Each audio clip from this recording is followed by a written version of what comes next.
banca.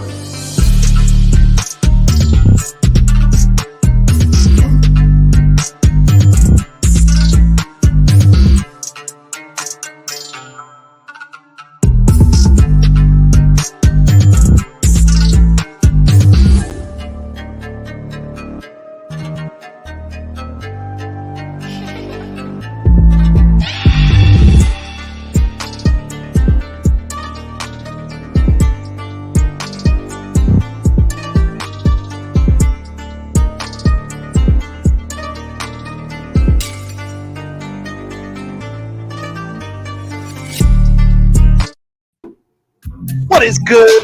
What is going on? And what is cracking? I am Philly Foothills Fuego, and I am back in another episode of Eagles Meets West. We're blessed to have you as a guest and get shit off our chest when it comes to our Philadelphia Eagles. Let's go. Welcome in, everybody, to another episode of Eagles Meets West with my co-host, as always, AK Eagles of Eagles, AK Eagles Podcast, Vic 3, Gio from the 215. What's going on, everybody? Excited to be here. Hey, it's the beginning of April, but we don't care. We're still bleeding green, as we always do, 24/7, 365. I'm out here holding it down on the West Coast. I got my three guys out here on the East side, holding it down. We're doing big things. We're excited to be here, definitely. We're very, very blessed to have each and every one of you. Like I always say, you guys are the food and the water to the channel. Without you, it does not continue to survive. So if you're feeling the vibe, please make sure that you like, share, comment, and subscribe to all of us. We all got our own YouTube channels. We are triple live stream tonight, so make sure that you hit the thumbs up on all three channels. We really, really appreciate it. And we are so very humbled to be here for you guys. Once again, definitely, it's a blessing to be here with my brothers as always. So let's get it going. Fuego, cut that beat. Let's do it. What's going on, fellas? Vic, AK, Gio, my dudes, what's up? What's good? Sorry for messing up your intro. I know that's got to be a little weird to do, but, I knew it was coming, too. I was like, man, he's going to mess this up. I'm not even used to it, man. I about called myself Eagles Uncensored the other day. Yeah. I still do. I said it just before on Philly Jim's channel. Hey, we was on the Wondering Minds podcast. I had to say, I forgot. We're going to a certain level. Right. We kept dropping S-bombs the whole show. I know. Yeah, my bad. First of all, let me just say I apologize. I know I was cursing left and right. It's just, it's tough. I gotta figure it out. No, it's straight. Like I said, man, like I don't mind shits. I don't mind damn. I don't mind, hell. To me, they're not curse words. I mean, granted, a lot of people might think so, but they're not. Just ease up on the other ones. But you didn't drop those, so we're good. Yeah. See. Absolutely. I try to keep it PG. Right. Yeah. Keep it Disney. Right. Absolutely. Hey, Disney's getting a little risque now. Disney doesn't even keep it Disney anymore. I was going to say, right. As they should. I'm done with the subliminals. Right.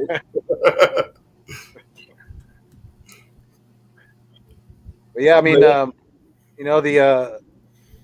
Eagles, they took place in a trade earlier this week, and the Twitter world was ablaze. It was popping off. Definitely, people were definitely had their opinions about the trade. So, I know we've already talked about it a little bit before, but I mean, I think there's still stuff to be said about it. Definitely, don't you guys think?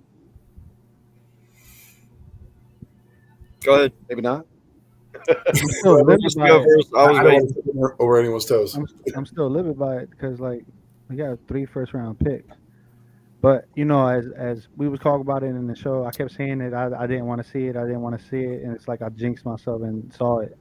So I was kind of mad. A lot of us was frustrated. And then we was confused at one point. I was like, how is this working out for us? But if you look at the math, it's just more than an insurance policy just in case if Hurst does falls out, which I don't see that happening because you also seen the news that he's out there not just throwing it with Tom Brady, but, Tom Brady's actually, running drills with him, coaching him, giving them motivation. And Tom is that dude as far as blocking the noise out. He was always good at that. So that's just a one up. that puts it. But as far as it with 2 picks, hey, if Hurts hits it out the park this upcoming season, bro, they can use that for a weapon around him, and a potential we could say another weapon for us. We might need another tight end in the future. Yeah, definitely. And I'm along with you, man. I was upset. I had my reservations. I still have my reservations about the deal because for me, I'm looking at it as we could have waited until got more capital during the draft, or we could have possibly used that capital to move up to get someone, say as a Kyle Hamilton, Kayvon Thibodeau, whoever the case may be, Sauce Gardner, a Stingley. But now we're only dealing with 2 picks, so we're limited in our movements. That was my issue. I get the deal. I get that we're building for the future. We have capital next year. But again, it kind of takes our leverage away. And that's the one thing I didn't like. I liked having those 3 picks because we control the draft. Now we don't. Yeah. No. Listen, man. I wasn't so upset about it as you guys were. I do like the fact of having 3 picks, but in all honesty, if we do it right, it'll be okay. It gives us 2 firsts next year as well. I understand it. If you would have kept it this, you just kicked it back a year. You just kicked the can back 1 year. That's all you did. Instead of having 3 firsts this year, you just split it. It's okay. I get why they did it. I understand why they did it. But like Gio said, I don't expect them to have to use it. So next year, at least, we'll have 2 first-round picks that we can still build this team. So, good trade, though. Yeah, I mean, I think for the most part it was too. Um, I like the fact that we now have two first round picks in back to back years. Mm-hmm. I think we can build a substantial. Even if we hit out of 2 of those 4, it's a move in the right direction because we're when it comes to when it would have came time to pay 3 first rounders, I don't know if we would have been able to pull it off. Well, we didn't necessarily have to pay them because for me, I was like, if we this is just the scenario. If we were to have 3 first rounders and they play out and they play well, we'd always trade them. We'd always get draft capital from that. We could always get another player. You could make moves. There were other options. Yeah, that's like, but when I had gave it a real thought, but if you sign the 3 first-round picks and they all do good, that means we got to pay all of them first-round pick money. So, but one of them can be a potential trade for another, a couple picks, as far as like gaining capital. I mean, that's just Howie. That's now that I'm looking at it, he's just a genius. Yeah, I mean he's definitely like Gio said. He's keeping that wild card in the back of his pocket. He knows he's gonna be here more than likely unless Jalen does take off this year. Howie's gonna be here longer than Hurts. I mean, that's the cold fact of this business, of the nature of the game, and just the way things play out. And the roots that Howie has deep within this organization now. So, I kind of agree with what 500 said the other night when we had him, or a couple weeks ago when we had him on. I don't think Howie's ever going to get fired. He's only going to quit. That's the only way he's ever going to or resign. That's the only way he's ever going to step away. And that may happen when Jeffrey Lurie's son takes over. He may not be as close with Howie. I don't know the dynamics of their relationship, but he may want somebody else to be his GM, for the future. Hey man, like that's what I'm saying. Like Howie's just being. Now that I look at it, bro, like I was literally the other day looking at YouTube tape of how Howie Roseman did all this stuff like successful, like we're talking like Chip Kelly era, before that Andy Reid. The dude is a mastermind, dude. Like he slowly built up how he's been like, working his way up in his resume. Like this dude literally been doing like stuff, pulling these blockbuster trades, these blockbuster signings, moving money around, re-signing players for cheaper money. He's just been, and now he just finessed the Saints. Thank you Saints. But it's crazy, bro. Like what he can't do. Like so imagine Jeff Lurie just hangs it up, decides to get that ownership to Howie Roseman. I could see that happening in the future, honestly. Well, whatever's going on, we know how we got a 3-year extension, but it looks like he's making plans beyond that, especially with this trade. Everything's going leading to the future past these 3 years. So we all know Howie does Howie himself. Like he does whatever's best for him, and he makes sure he sticks around. Like you said, he's ingrained with this team. Ownership loves him. They've kept him around for so long, even during when they had that issue with Chip Kelly. That was the time where Howie should have been fired. They should have moved on from him. But they put him on top of the castle and locked him in the dungeon. And they waited for a couple of years until Chip Kelly was over to bring him back out. And we saw the great moves that he made. But again, we give him an extension. We see the things that he's doing now. We don't know what will happen out of this draft. That's going to be a big factor. What comes out of this draft? If Howie hits it out of the park, we'll all be happy. If this draft doesn't go how we think it will, it'll set us back. Oh, I mean, I will be the first to tell you. I said it Monday night too. I will be paying attention who at 16 was there. And at 19, I will be watching those two. I will see who is available when those picks come to see what we gave up, and who we could have had. I definitely will pay attention to the ones we have on this team this year in the first round, and the ones that were taken by the Saints. I will watch. We're going to see. I mean, yeah, you can sit here and say that we won this trade. By all means, we did. But these guys also have to pan out, or we don't win. You know what I mean? So True. I think only time will tell if we win this trade or not. Right. Put the joking conclusion that we did. Only time will tell, because who's to say that New Orleans doesn't draft 2 Hall of Famers? That's what I mean. We gotta watch. But are they really 2 pieces away? Even if they are Hall of Famers, are they really 2 pieces away from being a good team? I don't know about that. I agree with from East Coast Gridiron. I think we're going to win in the draft with that pick next year. I think they're going to get us in the top 12. But for New Orleans, it kind of set them up because of where they are in the draft, those picks. Say if a team wants to move up, New Orleans could just move back a couple of spots, get another first round, and maybe one for next year. They just gave away 1 to get 2. You're gonna see it. You're gonna see it though. There's gonna be a fall off from not having Sean Payton. That's a big. Oh, for sure. Definitely. Yeah, big loss. Yeah, and I'm not saying that they are going to be good this year. I'm just saying I want to see what the players do. Ultimately, I don't care if the team sucks or not. If the players play good on a shitty team, that means something. You know what I mean? Like, yeah, I hope Anthony Allen's right. I hope we do win another Super Bowl within the next 3 years. I hope, man. Well, I was going to say, to Anthony Allen's point, is that the bar for Howie? Within these next 3 years, we win a Super Bowl, or do we move on? That's a very good question. Is that the bar? Has Howie set the bar for himself with 2017? Is that the standard that the excellency that we expect out of Howie? We've seen him be able to put it together before. So can he duplicate history? Can he do it again? That's a good question, Vic. Is that the bar for him now? I believe it should. We've seen that he can do it before. He had 3 years before him where we haven't gone to the Super Bowl. Now he's at a point where he's rebuilding this team. 3 years is enough. Within 3 years, if Howie Roseman does not win a Super Bowl in Philadelphia, or the Philadelphia Eagles don't win a Super Bowl with him as the GM, we should move on.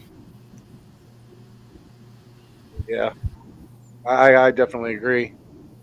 I think even though that Malcolm Jenkins, his play has declined since he's been getting older, I still think that their defense is going to miss him deeply. That veteran presence, that leadership on the back end that holds the defense together, they're not going to be that same defense that held the Buccaneers to 9 points on Sunday Night Football. I'm just saying.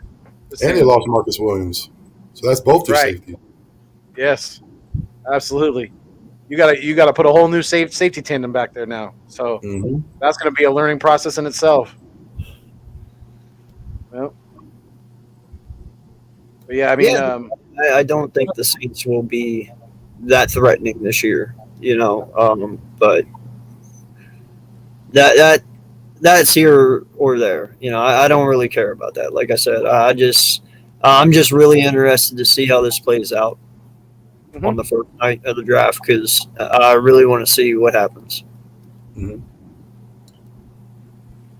Yeah, it'll definitely be interesting, especially at 16. Because I mean, at 18, I mean, we can only blame ourselves if we question who they got at 19. Because if we wanted them that badly, then we should have got them at 18. So, and I guess we could say the same thing about 15 and 16. So it's definitely gonna be fun to watch and to see who the Saints get, to see who we get, to see how this all plays out. It's still up in the air. I mean, there's still a lot of questions. It's being that the quarterback depth talent isn't very good in this draft. That's going to affect the draft. You're going to see probably more defensive players taken early on. You're going to see the edge rushers, defensive tackles, corners going off the board in the top 10. So, it's going to be interesting to see. Who do you guys think the top defensive tackle is going to be taken off the board? I'm gonna have to say Jordan Davis or Wyatt, either one. I would say White. White. But then there was supposedly it was speculating news that he got in trouble or something like that not so long ago. Who, Wyatt? Yeah. Oh, I didn't hear it, but Yeah. Oh no, that was 2 years ago, bro. Oh, that was okay. Yeah, no, when he got arrested 2 years. Somebody brought up. Yeah, that'd be crazy because we all know like there's always someone that's gonna fall. It's just who. It doesn't matter who it is. Yeah, the Saints is his hometown. Yeah, that's Tyrann Mathieu. Is he from New Orleans? I didn't know that. Yeah, that's his hometown. Well, then if it's between us two, I mean, if the money's close, he's probably going to go home. Hopefully, he's the not money's rushing right. it though. He said that he's not rushing the pick. It's smart. well, I mean, is it though? I mean, I get it. You get to go home, but are you going to really well, granted, you could say that about us right now, but are you truly going to win anything with the Saints at the moment? Like, don't you think because of how much older he's getting, like he wants to win now before it's too late? And they just got rid of all them picks. I don't think not, bro. I mean, I would wonder if has the new coach in New Orleans even picked his new DB coach? Does Matthew even know who his direct coach would be? His position coach. Maybe that has something to do with his decision too. It's not out of the realm of possibility that maybe Matthew's using the Saints as a bargaining chip to say, hey, there's another team that wants me, and try to get more money out of Philly. Yeah, very possible. Yep, because we know how Howie is. With his pocketbook, he's definitely he's tight with it. So hey, let's keep it tight. Right? You don't want to lose pocketbook out there. No, but we still trying to figure out why he was moving that money. Like that there has to be a reason. Well, yeah, he has to do a lot of cleaning because, like I said, next year we're going from 4th in dead cap to 26. So that's pretty bad. Man, Slay needs to get on the phone and keep calling them. Tell them to come here. What's good, Lindy? Hey. No, like the new logo, bro. It's dope. It's better. Yeah, man. Had a chance to talk with him earlier on Philly Oh, Gym yeah. Show. With Philly halftime and all that. Yeah, that was a good show. That was a Great good show. Oh, yeah. I got invited to that, but I couldn't go because of school. Yeah, I would have been there if I didn't have school. Definitely. Yep. I'm glad you guys had a good chat. Sorry. I didn't even see it. My bad. Yeah, that's the thing. Yeah, why would you put yourself in that position? Like, I think he's just taking his time because he's like, it's his hometown or whatever. Like, he's probably just trying to bring like more players out there to recruit for the rebuilding phase. Maybe he's just trying to be that captain out there. I don't know, but if he wants to win, he needs to come over here, man. Well, also, you want to wait until training camp to see if there's any injuries, and then you get a team that's desperate. Like I said, it's all about the money. Let's be honest. Tyrann Mathieu got the Super Bowls. He got the accolades. Now let's get that bag before we're over. But after June 1st, he'd be cheaper. Well, like I said, that's depending on, say, if there was an injury during training camp. Now team's stuck. If they have the money, Tyrann's the best option. He can dictate what he wants. Mm-hmm. It's true. It is true. I mean, he's got he's got to walk that fine line though, because like you said, if he wants to wait that long, if he wants to wait until training camp is already going and then have to get acclimated with the new team and all that stuff as training camp, preseason, if there is even one, is going on, things like that. So, I mean, that's going to be interesting because if he waits until after the draft, but before training camp, then his price tag might go down. So he's going to have to be careful at what he's wishing for. Definitely. I mean, like Gio said, if he wants to win now, he probably wants to come here because I think, would he rather go to a first year coach who is with a brand new organization, a questionable quarterback who has been very turnover prone, things like that, and may regress and go back to his old ways without the strong coaching of a Sean Payton behind him. So, or would he rather come to Philly where he could really be a leader on this defense? I really think he could. Mm-hmm. He's got the mojo. Yeah, we're weak back there. That's what I'm saying. Like he could be a voice, man. I'm just saying, like behind Rodney McLeod, like that alone, man. Honey Badger's fire would be perfect here in Philly. It would be absolutely perfect in Philly. It really would, because that passion would shine through to the fans. They would see it. Did you hear when Anthony Harris was asked about the safety position? Would Rodney come back? And he basically was just like, I don't know. No one has a clue. They think that maybe, Epps is someone that they're looking at, but no one knows what's going on with that safety position. So when you have players coming out saying that, that's kind of concerning. Yeah, but Epps plays solid though. I was casting for him to start. Give him the starting position this year. Give him or maybe more reps. I would say with more reps, but I don't think I would trust him with just giving him that starting position. You still have Kayvon Wallace also, another unproven player, but with Kayvon too, this is his last year. This is either boom or bust. That boy disappointed. Whether the stats aside, I watched almost damn near every snap of Eagles football last year, and I saw Epps around the ball a whole lot more than Kayvon Wallace. That's for damn sure. You know what I'm saying? Like, oh yeah, he can stick. Yeah, he's got that hit stick ability in Madden for sure. But I mean, there's certain players like what's going to happen with Jacoby Stevens? I know he's a linebacker now. He played safety in college. It's like he didn't really play last year because of the injury. It's like, what's going to happen with him? Is he going to be the odd man out in that linebacker room? That's going to be. He may be fighting for a roster spot this year. Yeah, what is he? A 6th, 7th round pick? Yeah, he's going in his third year, I think. No, Stevens, I think it's the second year. Yeah, sorry. I was thinking of the other one. When you're a 6th round, 7th pick, you get 1 year. You're not guaranteed that second season. So he might be someone that can be cut. Might go to the practice squad to talk about it. Right. Might be in the practice squad again like he was a lot of last year after he came back from injury. He was on the practice squad for the rest of the year pretty much. Yeah, so... I hope Sean Taylor takes a big step this year, honestly.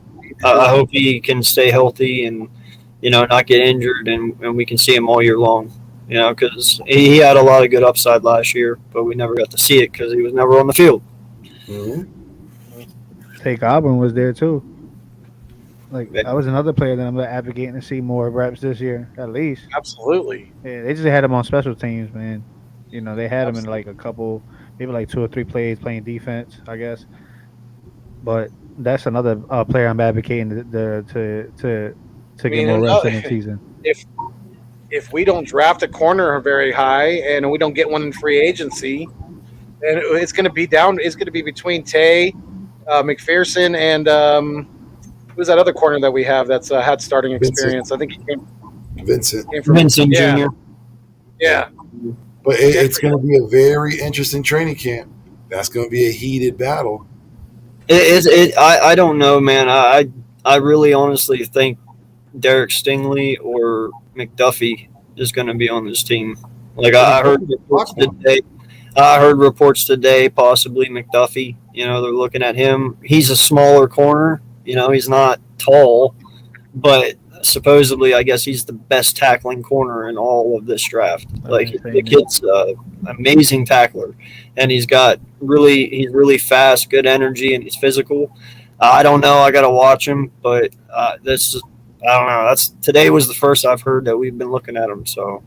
Well, you just signed Devontae Maddox. I don't understand what would be the need for another slot corner unless you're deciding to move Maddox back on the outside when we know that's not the position for him to be in. No. I think Duffy plays outside. Nah, he plays slot. No, he plays slot. Duffy plays slot. That's why I was like, I don't understand if that's the move. What are we doing? That's a redundant move. But it's just Maddox is injury prone. Remember, he got injured this year. True, but you just signed him this year too, correct? Yeah, because he balled out this year after that injury. I don't know. For me, like I say, if we're gonna go for an outside corner, let's do it. Let's get that big guy. Let's get that fast corner. Let's get that coverage guy.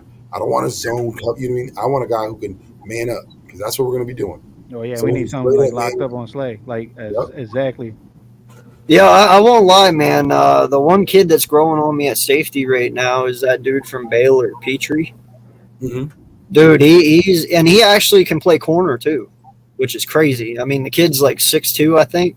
He's like 6'1", 6'2". He's tall, skinny, but man, is the kid fast. In fact, he had the fastest combine, I believe, in all corners. Those Baylor kids, yeah. The combine. Dude, he's got good vision with the ball. Like he had receptions. You know, he's got good hands too. Isn't he a former track star? Yeah. I think everyone that goes to Baylor is a former track star. He's fast, dude. I've watched his tape. That kid is fast. I think the one you're talking, I think he had the second fastest time in the draft out of everyone. Baylor the first was the wide receiver, and then yeah.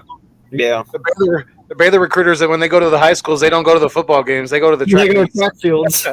Well, for them, you know, you got the luxury of being in the great state of Texas. So you have, you know, saying like a plethora of talent to go through. Oh, yeah. Yep. Yeah. Playing football at a high level in Texas is like almost being able to walk on water. You know what I mean? It's like they hold that sport to a very, very high regard in that state. Very, very high. Dude, even if you don't make it to the NFL, they hold you as a god there. Oh, yeah. Like, if you win a state championship in high school in Texas, you're a god. Automatically. Like they say, it's a religion. Yeah. You know, in other places, it's a pastime. Over there, it's a religion. Like they're putting $1 million stadiums up. Yeah. Oh, absolutely. Multi-million-dollar stadiums. Yeah, they look like college stadiums. I mean, they're holding thousands and thousands of fans at a high school. It's like, wow. Wasn't Friday Night Lights based on that was in Texas? Yes. Yeah, that's what I'm saying. Yeah. Yep. That shows you how seriously they take it. You know. I remember there was. I lived there for 2 years, man. Trust me, they're crazy about football in Texas. Yeah, there was a high school that built like a multi-million-dollar stadium, and they found out like the foundation was messed up. It was like a concrete one. They didn't even care. They just built another one the next year. They wasted, I think it was over $10 million on the stadium. That's crazy. It was nothing to You talking a high school stadium? A high school team. $10 million for a high school stadium? Yeah. They spent that much. They couldn't use it because of the foundation was all messed up, and they just built another one the next year. Yeah. I'm going to say it. I'm sorry. I know I'm censored now, but fuck that. Even just a plain high school, and this was like 5-6 years ago. I used to work at a high school in Sacramento, not a very big high school, and they didn't even redo the stands or anything like that. This was just for a new field. It was $2 million. Damn. Just for a new field. Yep. And they had to put these certain type of sprinklers in there for the turf and all that. It was crazy. Texas is a whole new world. Yeah. When you go to Texas, that's here. It's like high school is like college. High school is a 1A division program. That's how high school is. That's why they say God, family, and football. Like that's literally how it is. The one thing that shocked me the most is like when you in Texas and you know everyone is in there, when you have those biggest football programs, For the kids that go to high school, your cafeteria has a Chick-fil-A, you got a Subway, a Pizza Hut just in your caf. You don't have lunch ladies. Yeah. Yeah, what? In Texas, they say God's number one, Football brings football's money. number two. There's a lot of betting going on. I ain't trying to, tell no schools out of tail. You know what I mean? But it goes down in Texas. Yeah. I went to the wrong damn school. I wish. Right? I would have gave anything to have a $5 foot long back in high school. Pause. So that crappy, that crappy plant burger based crap we were eating back in the day. Or the pizza with the I was fries lucky. on it. That's way before my time. We didn't get none of that. Dude, the only good thing in cafeteria lunches back in the day, you guys remember the breadsticks? Like, did you guys have breadsticks in Philly? Nope. No, Yo, we had no breadsticks. They sausages in were the bomb. And then the chicken patties, they were pretty dope. Listen, And then shout the, out to and then the pizza. You can't forget the pizza. The pizza The was rectangle pizza. Yeah. the Elio's pizza. That kept you home clean. But for us, we always used to have like, what do you call it, the fish fillets? You know, like the fish sandwiches. Oh yeah. You got to be careful because depending on which one you got, you might have some blood in that fish still. Might come at you raw. Yeah, see, we had that poor school. No, dude, we had pizza. It was supposed to be fries on the side and pizza, and then the pizza was like plastic enough to the point where the fries had stood on top of it. Yo, remember Man, the that was fries a were good always pizza. mad greasy and just wilted? Yeah, but they were good. At least in my school. Yep. Nah, my school was horrible with food. We were happy when we finally got Domino's pizzas. Right? Yeah, we had Little Caesars at my high school. Yeah, so you got sponsored. That was what's up. And then, but the sad thing was they gave you one slice, and you know about Domino's and Little Caesars. Those some tiny slices. Right? So let me ask you guys this. Right now, Sloppy Joe's, yeah. Sloppy Joe. Sloppy Joe.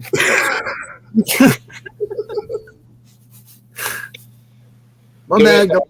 my mic went out. Give me a sec. Oh, okay. Well, then I was good. I thought I Yeah, cut I'm you off. getting like feedback too. I don't know why. Remember mystery dinner, mystery lunch? Oh, lunch lady in lunch lady land. Oh, yo, do you remember always getting into something with a lunch lady? And she Yeah. had some kind of authority. We never had a lunch lady when I was growing up in elementary school. We always thought he was homeless because at one time we followed him around, and he wasn't. He had a whole apartment and everything. It was nice. I was like, wow, because he came, dude, like he came in raggedy or something. But I will never forget this dude's words. He was like, never look like you like you get money or whatever. Like always look like you're broke or act like you're broke, and it always stood to my head. And how old are y'all that y'all discovered stalking? Shit. No, no I lie, was a bro. kid, I I was used like, to it's 7, flirt 8 with my o'clock. lunch I was 7 lady or 8. just so I could get extras. Heck no. Nah, I had beef with a Oh, lunch yeah. lady. Hey, I remember 7th grade, man. I had a school a food fight. I'm gonna admit it now. I planned it, but I didn't do anything. I didn't throw any food because it literally happened when I went up to throw my tray away. As I got into like where you throw, you give your tray out the garbage, the door closed. It looked like a blender went off. You just seen food fly everywhere. I just sat back. I got in trouble, but they couldn't prove it was me. I ain't throw anything. Dude, I remember when Brent Sullett came to my high school to like do this like motivational speech thing and whatnot, and he brought everybody pizzas from Domino's. Man, the whole school went wild. That's cool. You got to meet Brent Selleck. I'm jealous. No, I was that one kid in the back, like unprivileged kid that was in the back that was going to Twilight, the 3 p.m. school. I just happened to sneak in because he was just there. But yeah, no, it was a dope feeling though. Like we got pizza from Brent Sullett or whatever and whatnot. When I moved. Those kids bum rush that pizza. Okay, so Pockets are stolen. speaking of tight ends, that's what I was going to ask you guys. Is our starting tight end right now, Dallas Goedert, is he top 5 in the NFL? He's iffy with me in the top 5. Top 5. There's so many good Top tight 10, ends. yeah. Yeah, top 5. Oh, for sure, top 10.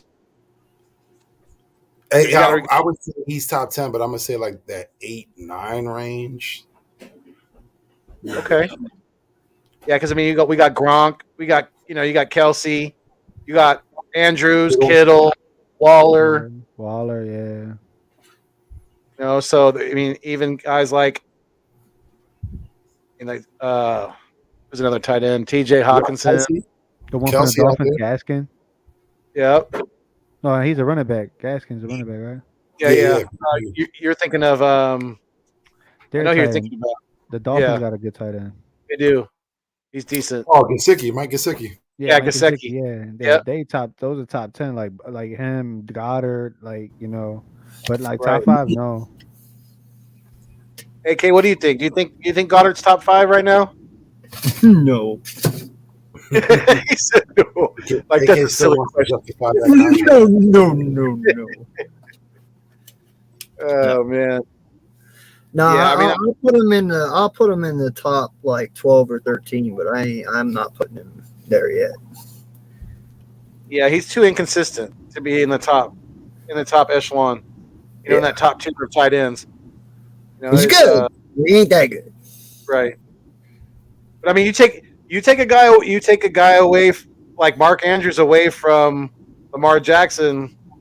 That's taking away a big weapon that a security blanket that he uses a lot. Oh. But he'll get there though. I'm not saying I'm not putting down on Dallas Goedert. Like he's gonna be an elite. You can see it. He has potentials, but if he can take it to the next level, man, this dude can be like I'm not gonna say like exactly like Zach Ertz, but he'll be in the level like we have Zach Ertz. And we do need a tight end. We do need another one behind him. He's got to show up like as a number one or not. He'll be like in the same similar situation, regardless if he got that bag. The upcoming years, you're gonna get somebody to replace you if you're not doing the work. Well, I just gotta say it, man. He irritates me. Like the guy always catches the hard ones and never catches the easy ones. I don't get it. He's so backwards. Like. It frustrates me. If he could catch both consistently, I'm good with that. But damn. No, I think this year, I would expect a lot out of Dallas. We had the contract last year. He's in the offense another season. Jalen's more comfortable with the system. If he doesn't have a good year, then we should be concerned. But I think he's going to have a great season. You know what? Going forward with the Jalen Hurst thing, I just think Jalen Hurst was trying to look for him potentially in the last minute as a second target. Going from number 1 from Devontae Smith, because you've seen it. Like in my eyes, I thought the shades was there. Like, oh, he's going. His second read is Dallas Goedert, but like AK said, this dude literally makes his security blanket catches, but don't make the easy ones. Yeah, it gets frustrating. Mm-hmm. And you got to think, man, going from Zach Ertz to granted, I mean, he did good with it this year. He didn't have a bad start to the year, but I mean, he would have caught those that he dropped. You know what I mean? Well, Anthony was injured at the beginning of the season. But you know what? To me, that's a focus issue that I think Goddard can work on and work through. The thing I love about him is that he is a great blocking tight end as well. I mean, to me, he's got more tools in the bag than as Zach Ertz. Like Zach Ertz is great. I mean, at least he was. He's still playing at a high level. Don't get me wrong, but he's. I mean, Zach Ertz was never a great yak, tight end. He was just never great at that. I think Goddard's a little quicker. He's a little better off the ball. Definitely, I mean, Zach Ertz, obviously better hands, without a doubt, more consistent when it comes to just catching everything, the easy ones, the hard ones, the ones in between, things like that. It's the extra effort that Goddard puts in the blocking that I love to see. When he's out there blocking for our running backs, for our quarterback, he's pushing people out of the way like a tight end should. That's part of your job out there. Whether you want to admit that or not, some guys don't like to block. They just like, I'll make it look like I'm blocking, but they won't put that full effort in. But that's part of what you're getting paid to do. Whether you're great at it or not, you still need to try. You still need to put that effort in. You know what I mean? Well, and sorry. Didn't mean to No, cut no, you go off. ahead. No, I just was gonna say, yeah, this year he had some solid blocks where he put people on. He tossed. I think I've seen him toss somebody. Oh yeah. I just don't like the fact that people don't say that Ertz is a yak guy. Okay, now listen, follow me down the rabbit hole here. I understand. Okay, well, first off, this guy knew that taking unnecessary hits wasn't worth it. So a lot of times he didn't get yak yards. The only time Zach Ertz got yak yards is when it meant most, when he had to. Other than that, he didn't do that. You know, he caught the ball and he'd go down. He wouldn't fight. You know, now granted, that might have helped in his longevity. That might be why he's playing at 32. If Dallas Goedert keeps playing the way he's playing and taking these shots, he probably won't make it to 32. Let's be honest. You know, he puts himself through some unnecessary hits sometimes. I love the energy and I love the motivation and to try and get yak yards. But, dude, sometimes just go down. You don't need to take 3 hits before you go down. You know, and that's shit that Zach Ertz knew. You know, I love the George Kittle. I love the Mark Andrews. I love the Kells, you know.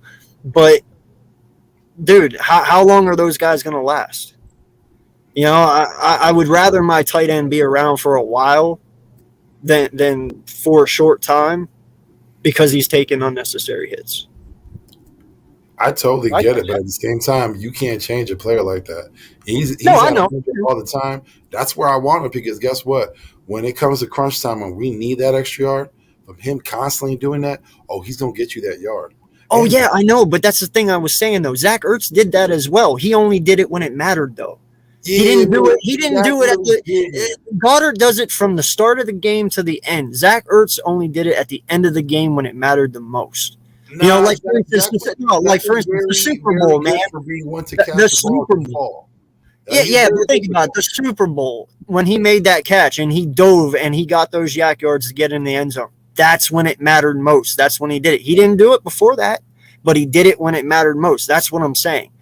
Well, yeah, he didn't do it all the time. When you guys are talking about Goddard does it all the time. Answer of National Tight End Day on That's Sunday. my fault.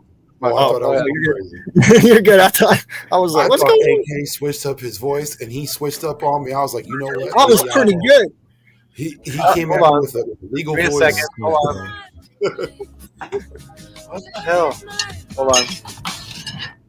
I was conditioned to finish my plate since childhood. Oh, Hold on. that could have went somewhere totally different. How many promotions you got? I don't know. Ladies and gentlemen, we're That's on my a fault. commercial break. Right? That was a commercial break, buddy. I was trying to bring up the top tight ends that the NFL listed from last year, so that's what I was trying to do. Go ahead. No, but that's all I was going to say, man. I mean, I get it. You know, Zach didn't do it all the time. Goddard does it all the time. But there's just sometimes you don't need to do it. That's all I'm saying, man. You know, there's just sometimes you do need to lie down. You know? And trust me, there's times that Goddard, he fights for yak yards and fumbles the ball because he fights too much. Mm-hmm. How many times have we seen him fumble because he's fought too much? Just go down. You know what I'm saying? Sometimes it's good, sometimes it's bad. You just need to know when to do it. Yeah, I could agree. Definitely. Yeah, and I think maybe the I think that that's a good point, AK. Definitely, there was times where I thought that Zach Ertz could have fought through that tackle a little bit harder or some things like that. But you have a good point. Maybe he was definitely trying to put in the work, but also have longevity in his career at the same time if he could. Because the more you put your body under, man, the less time you have in this league. Yeah, but we all know when it got to close to contract time, Zach focused more on keeping that body more intact than anything. That's a good. That's okay. Good. So the NFL has Mark Andrews as the number 1 tight end from last year. They have Travis Kelce as number 2. Mm-hmm. That's crazy, especially when they weren't even trying to use Andrews in the beginning of the season. Right. They have Dawson Knox as 3 from Buffalo. Yeah. Yep. Yeah, we forgot to mention that name. Who's They number have 4? Dalton. They have Dalton Schultz at number 4. No. Yeah, that's overrated. So Right? overrated. Wow. If I'm not mistaken, he had a better year the season beforehand when Prescott got hurt. He was Yeah. probably 5th ranked then. Last year, I would have said he was probably like top 15 in that Right. 12 to 15 range. That's crazy. Wait, wrong, AK. What am I talking? What am I wrong about? Oh, these are comments. No. Did I say something wrong? Who? Oh, Bobby Murphy. Yeah, I seen that right now. I don't know what was meant by that. All right, so I don't know if you guys can see that very well, but Yeah, we can see it. Yeah. okay. Yeah, Dalton Schultz is 4. Darren Waller's 5. I think That's that's 359 yards. That's it.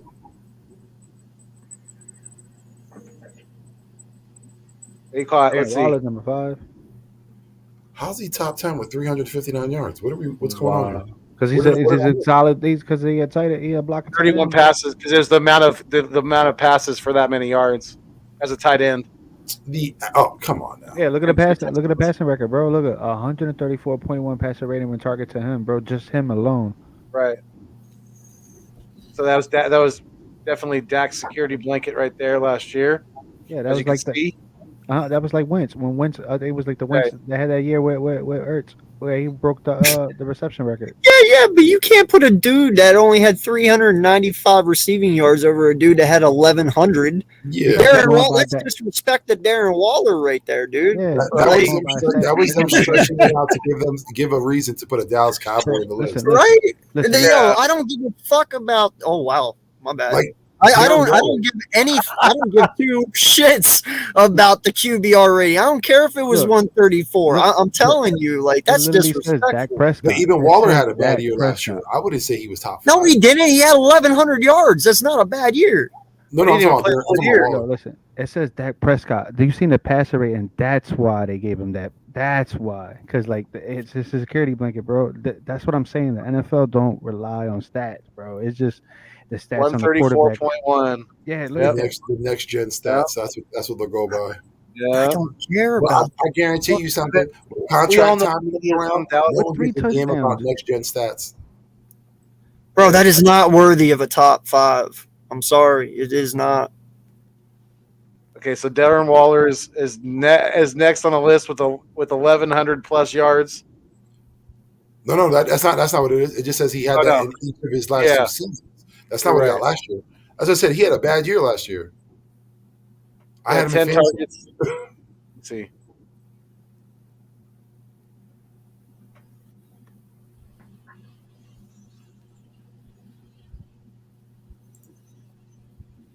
Bobby, what are you talking about, bro? I don't understand. Maybe for taking away the uncensored. Is that what he's talking about? Maybe. Oh, maybe. Yeah, Darren Waller only had 55 receptions for 665 yards. Okay. That's why I was like, how is he top anything? Like, I kind of get what they're going with. Right. Yeah, Brokey. Average and what they mean to the team, but that's not Passer how rating you classify 88.4. what a top 10 tight end would be. This is What he got- passing. What were his receptions? What were his yards? What were his touchdowns? That's Right. what you're going to look at. I'm curious to know where David Njoku is ranked at on his list, bro. Look, see, I'm trying to tell you, underrated, bro. Gesicki, I think Gesicki was probably 4th. He was a stud in the fantasy pickup, bro. He was a steal. Right. But the thing was last year too. Gesicki was killing it. And that's what He was a beast in general. He got 342 yards on only 30 catch or 30 catch passes caught. 21.4 passer rating, 3.3% points. That's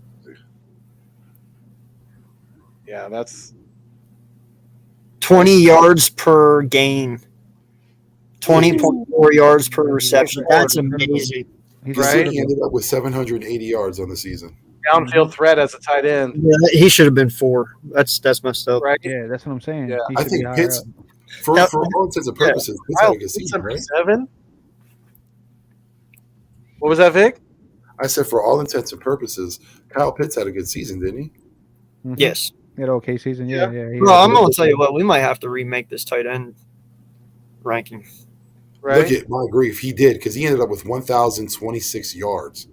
Yeah. Only one touchdown, but come on, man.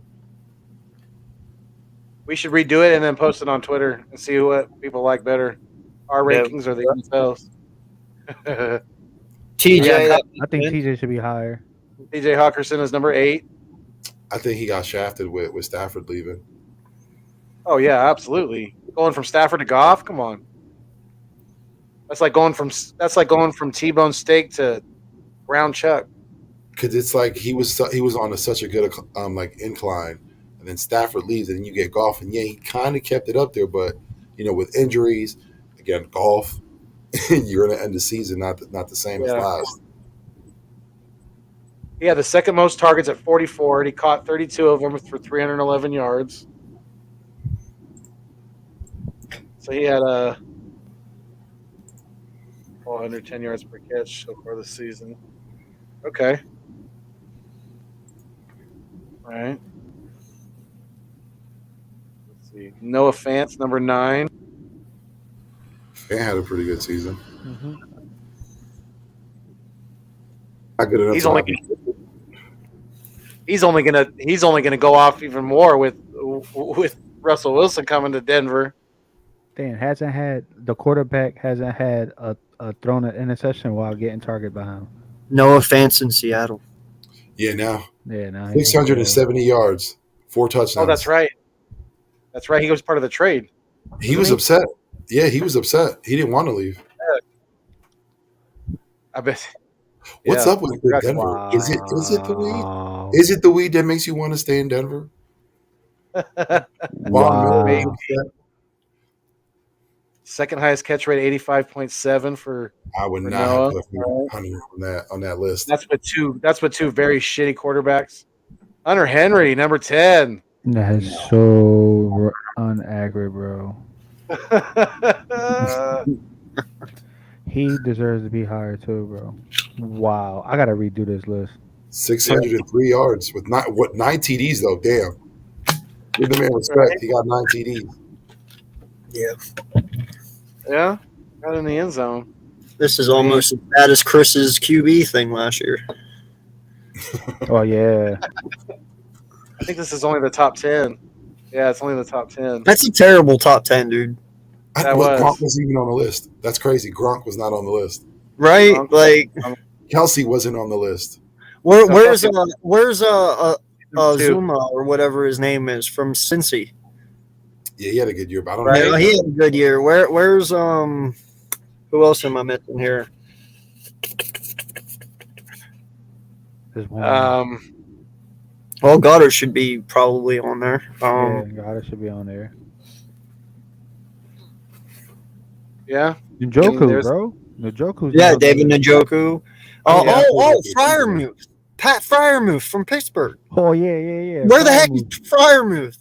Like, and also a Runyon from Green Bay. Yeah. Oh, Tunyon, he got hurt though. Tunyon. Yeah, but he was going off there at the beginning of the year, man, up until he got hurt.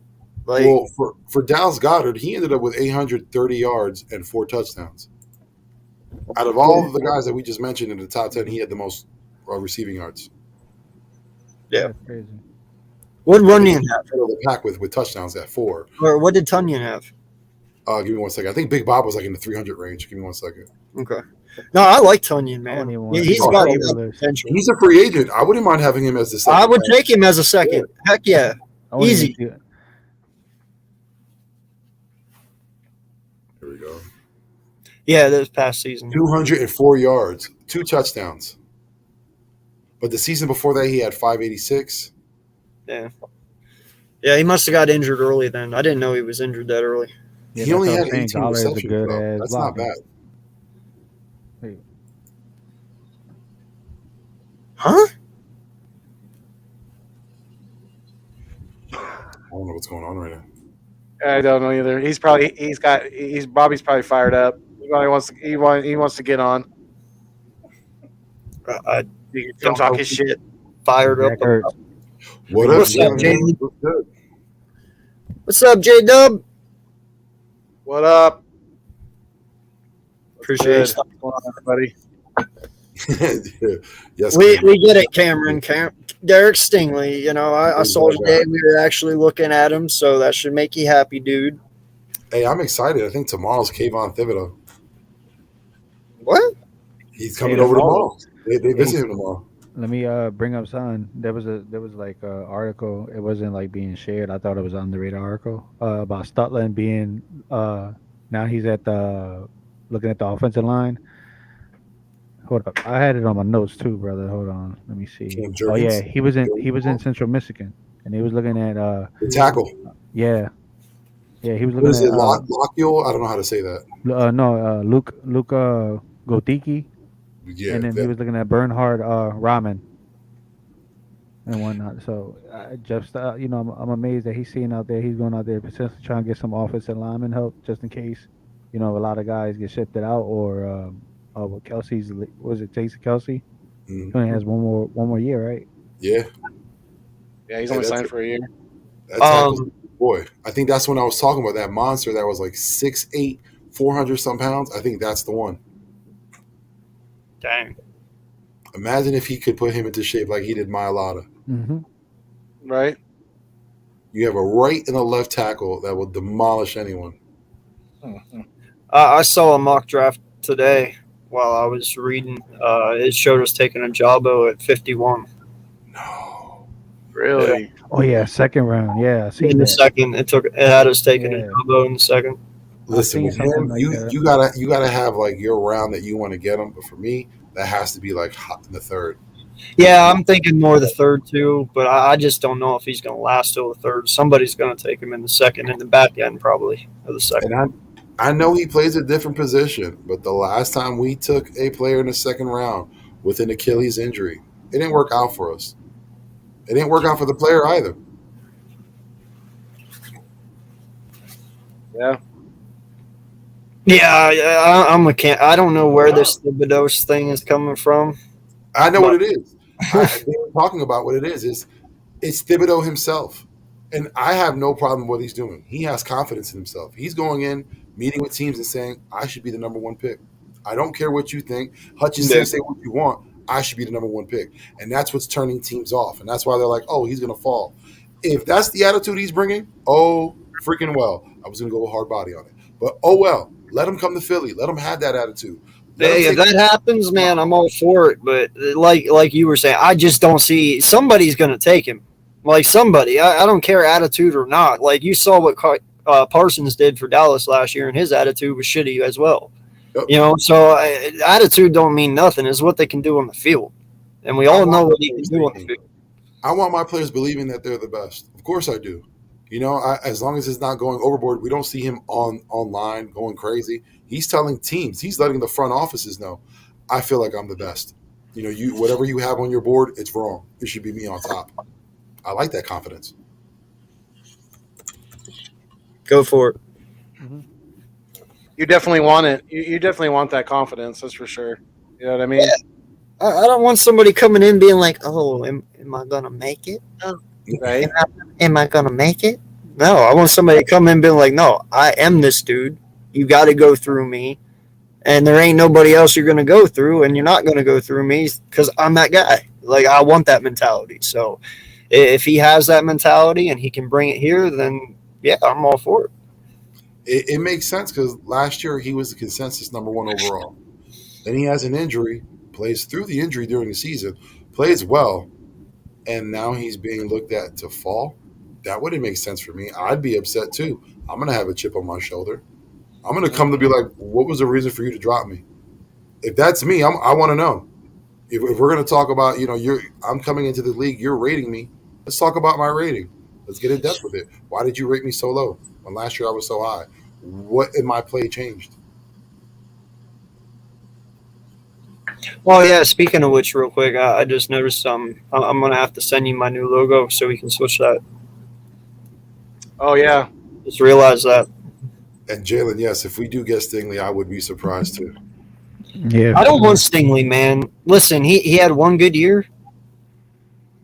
That was his freshman year, and then his last two seasons have been all right.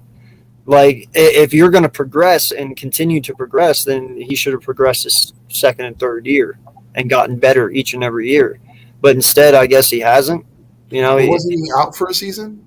I don't follow him that much. All I know is that from what he's shown on tape, I'm not all for him. Like I said, I think Booth is going to be the best, or Sauce, one of those two. Stingley, I think he's overrated, man. Honestly, I do. I know Jalen's hot right now. No, Jalen doesn't want him.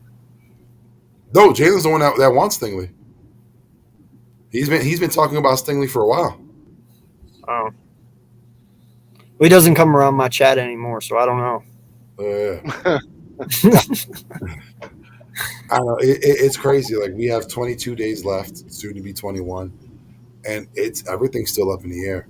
There's no consensus pick on any level. Even when you thought that, it was planned out where you thought that, Kyle Hamilton was a definite to go to Detroit or wouldn't go past the Texans. Now that's even into question. Even the quarterback.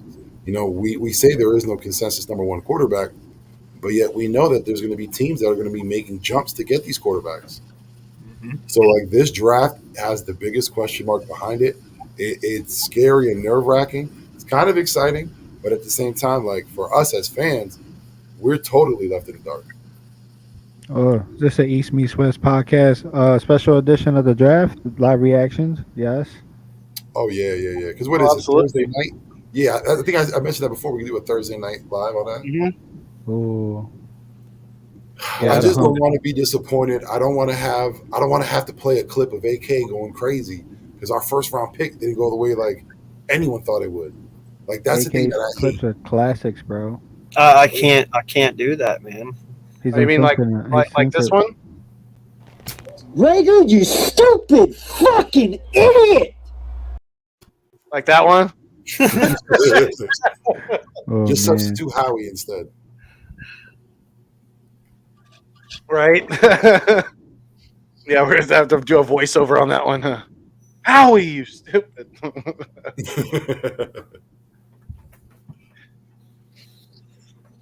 Yeah, the link is in the chat, you guys. If anybody in the live stream, salute to the 8. We got 8 people in here right now, so thank you guys all for being here. We appreciate you so much.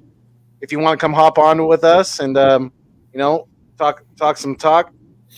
about our Eagles, we could talk some Sixers if you want to as well. I mean, basketball's on the docket. We could draft. We clinched playoffs. All right. Apologies and T's and P's to Zach LaVine and the LaVine family. Chicago Bulls, you lost it for the season. Sorry. Yeah, it's rough. It's rough. Yeah. But I'll be a Sixer fan next year. Yeah. I told you, I got jerseys waiting for you. You know what I heard recently, and I was laughing. I was laughing all the way to school. But I heard this on the radio in my car. The Lakers could have had DeMar DeRozan instead of Russell Westbrook. I was laughing all the way to school. Thank God I'm not them. Right? At that moment, the Lakers knew they just effed up. Yeah, absolutely they did. Because the way he's playing, he could be LeBron's replacement eventually. Yeah, you know what I mean. Joel MVP. Same year. Wow, we have no takers. That's awesome. No taker. All right, it's all good. Really? That's amazing. This is the first time this has actually happened. Right. What time is it? Is it too late? I thought I was shaking in my shoes. It's 11 on the 11:08 on the East. It ain't Not late. late. Not that late. The Jalen, kids are in click that bed, link. so parents come out to play. Locked up Jamar Chase. Wow, Stingley locked up Jamar Chase, huh? Yeah. All right. No, I don't care. I'm nervous that he hasn't played football in a minute. That's what makes me a little nervous about Stingley. Well, that was one of the reasons why I take Goofy, Dalton baby. in the draft because he was out for that COVID year too. Right. And he came in as an unknown, and for a lot of those guys, they're going to have to prove themselves. Listen, just because I don't support him now, if we draft him, I will. Okay? I will. Right. If somebody is on the Eagles, I will support him. But the moment he screws up, the moment he does not play to his full potential, I will say something. That you can count on. I might even throw my old logo on just so I can say something. Oh, his persona. I kept it. Don't worry, I kept it just for safekeeping in case I need it one day. Hey, let me ask y'all a question. Because of the moves we made and now that we traded these picks, do you think that we will honestly focus on a wide receiver in the first round, whether it be the first or second first round pick? Say that again? Do you think that we'll focus on a wide receiver in the first round, whether it's the first or that second pick? Oh, yeah. I totally believe our 2 picks in the first round, now that we did what we did, is going to be a defensive lineman, whoever that may be, whether it's interior or on the outside, and wide receiver with the second one. Yes. Yep. I mean, yeah, I could see it. I could see that happening. I could also see us going corner at 15, and then possibly selecting a receiver at 18. I've said it already, and I'm going to stick to it. That I think that's a very strong possibility of what they're planning to do. Yeah, either way, CB, I'd be fine with that as well. Yeah, I would be fine with your way too.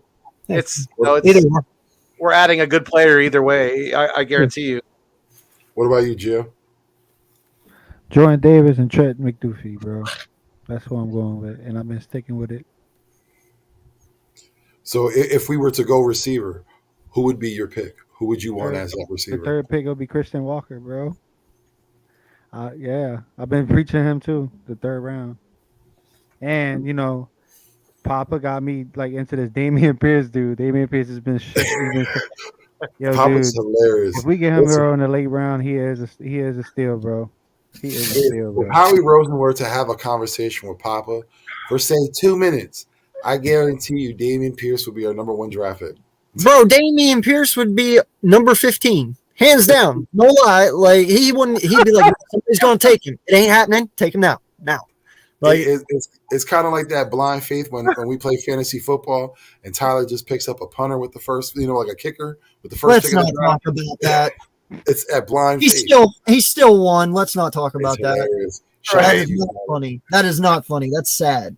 We all should be kicking ourselves for that.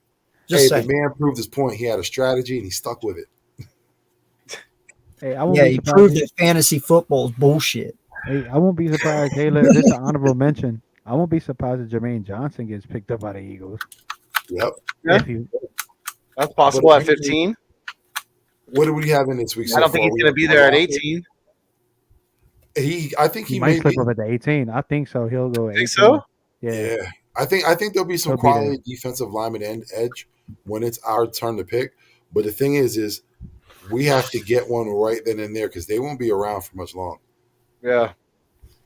If I was going to pick a receiver at 18, it would be that kid from Arkansas, I believe it is, Treylon Burks. Yeah, Burks.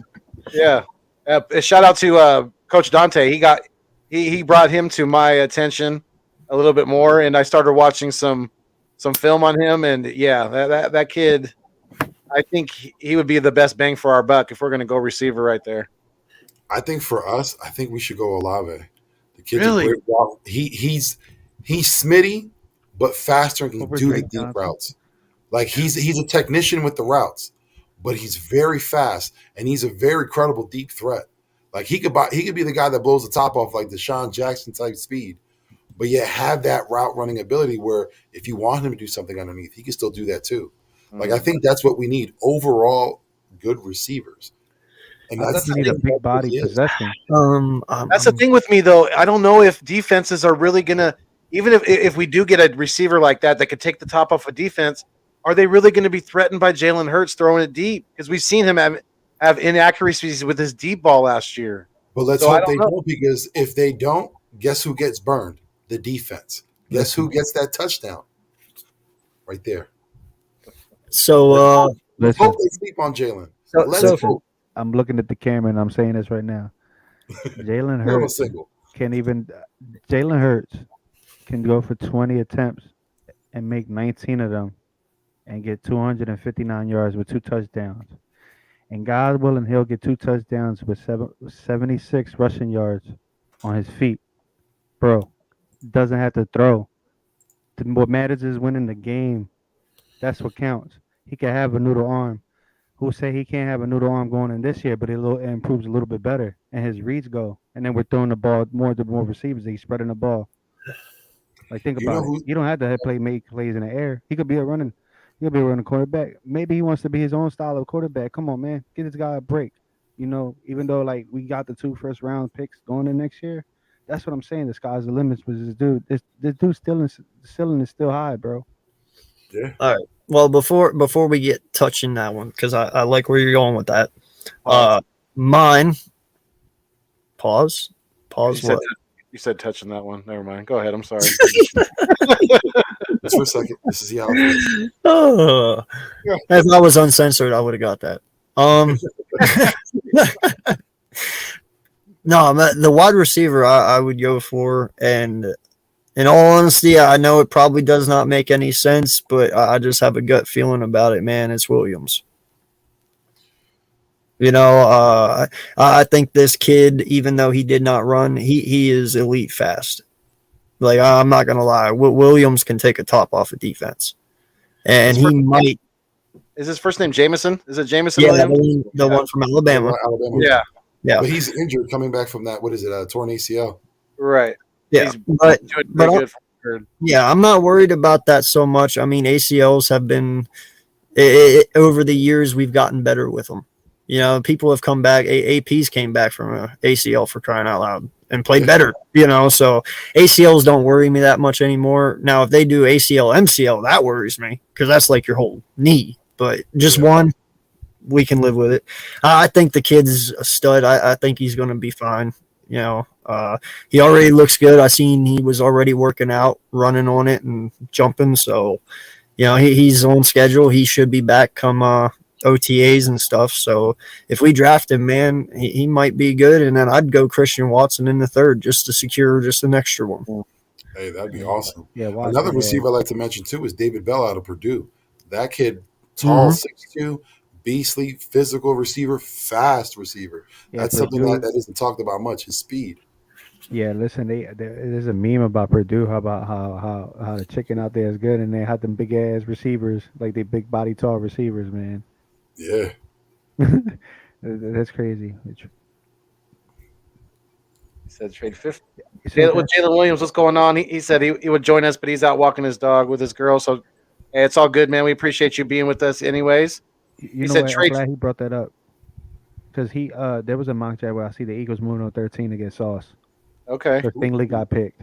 Yeah, he said trade 15, 101, and a 4th for 9th or 11th pick of Stingley or Sauce. Move 19 back to like 28 and pick up a 3rd or 4th round and draft Ajabo.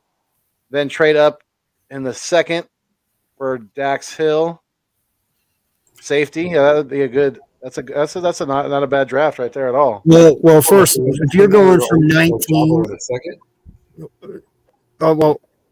first off, if you're going from 19 to 28, you're getting way more than a 3rd or a 4th. Okay, because you saw what the Saints gave up just to literally swap us 16 and 19 for 18, and you're jumping back how many from 19 to 28? That's 9 spots, dude. A team's going to pay to move up. They're not going to just get it for a 3rd or a 4th. That you're looking at another 1st next year, maybe a 3rd this year.